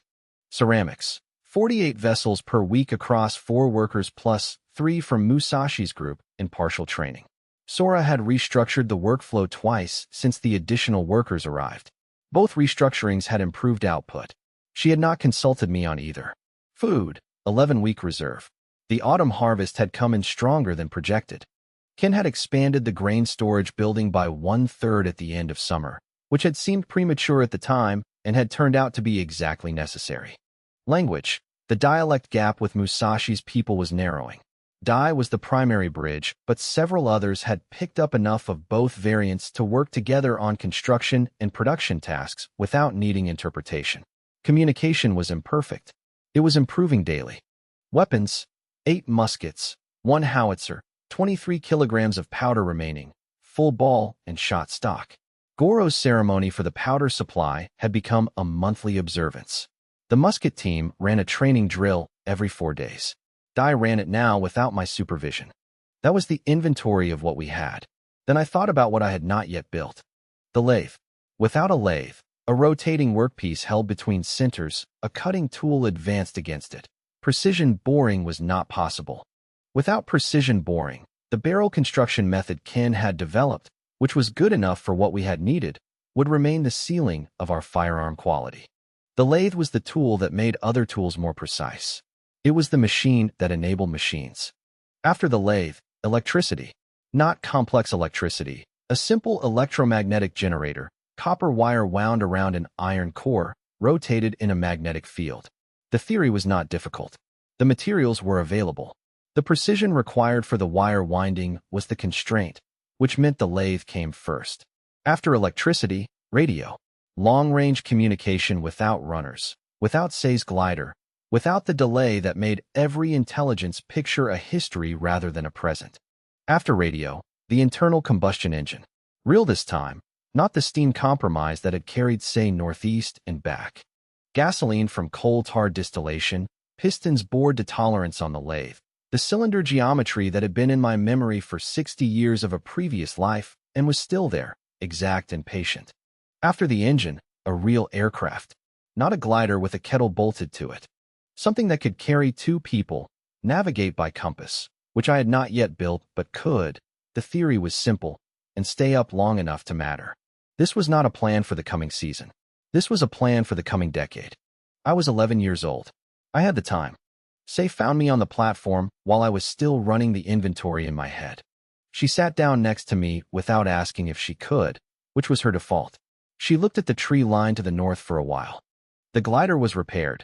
Ken had finished 2 days ago and had tested the wing tension himself, manually, 3 times, before declaring it ready. She had not flown it yet. She was waiting for something, and I had not asked her what. She said, "I saw something on the flight. I did not include it in the report." I looked at her. She said, "Further northeast, past the Confederation camp." Another smoke source. Not campfires. Something larger. Consistent. Like a forge, but many forges together. I said, "How far?" She said, "I cannot be certain from the elevation I reached." Far. Further than Musashi's main territory.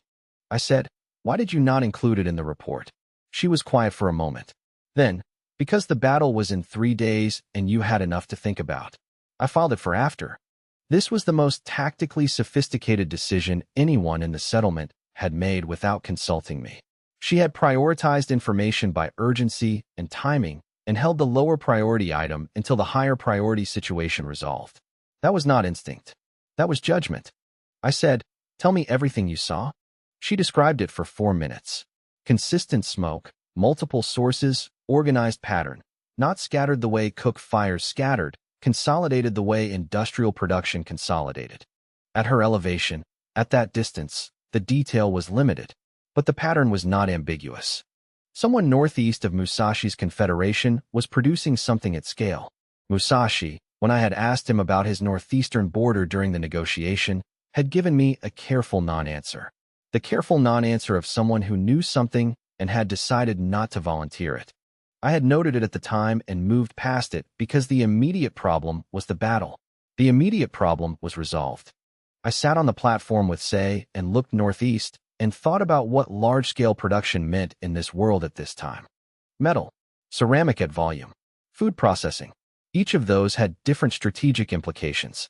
All of them meant organization at a scale larger than anything I had yet encountered. Musashi was a rational man who had accepted terms I offered because the arithmetic favored acceptance. Rational men updated their arithmetic when their information changed. I needed to know what was northeast of him before he decided to tell me or decided not to. I looked at the glider. Sei followed my gaze. She said, "I can go higher this time. The boiler worked. Kin says the wing is better than before the landing." I said, "How much higher?" She said, "Another 30 meters, maybe 40. If the morning thermal is strong. 30 meters, more elevation. At 4 kilometers northeast, that was a meaningful increase in the observable arc. At 5 or 6 kilometers, it might be enough to see the source directly." I said, 3 days. I need to talk to Musashi first." She nodded and stood up. She looked northeast one more time, the specific look she used when she was storing a visual target for later reference. Then she went down from the platform to find Ken. I stayed on the platform until the forge smoke began rising from below and the settlement woke around me. 41 people. 11 weeks of food. Iron. Bronze. Gunpowder. A flying machine under repair. An alliance with a man who had 300 people and had decided we were worth more alive than opposed. And northeast of that alliance, multiple sources of organized production that nobody had told me about. I had all the knowledge of human civilization in my head. The lathe. Electricity, radio, the internal combustion engine, antibiotics at scale, a real aircraft, everything that came after everything I had already built. I had been in this world for 11 years. I had covered perhaps 200 years of technological distance in that time, measured against the baseline of what surrounded me when I arrived. It was not enough. It was a beginning. I went down from the platform to find Musashi's interpreter and arrange a conversation that I suspected he had also been preparing for. The forge was already running. The settlement was already moving. Sei would fly northeast in 3 days. And whatever was producing that organized smoke at the edge of the observable world did not know, yet, that someone was coming to look at it.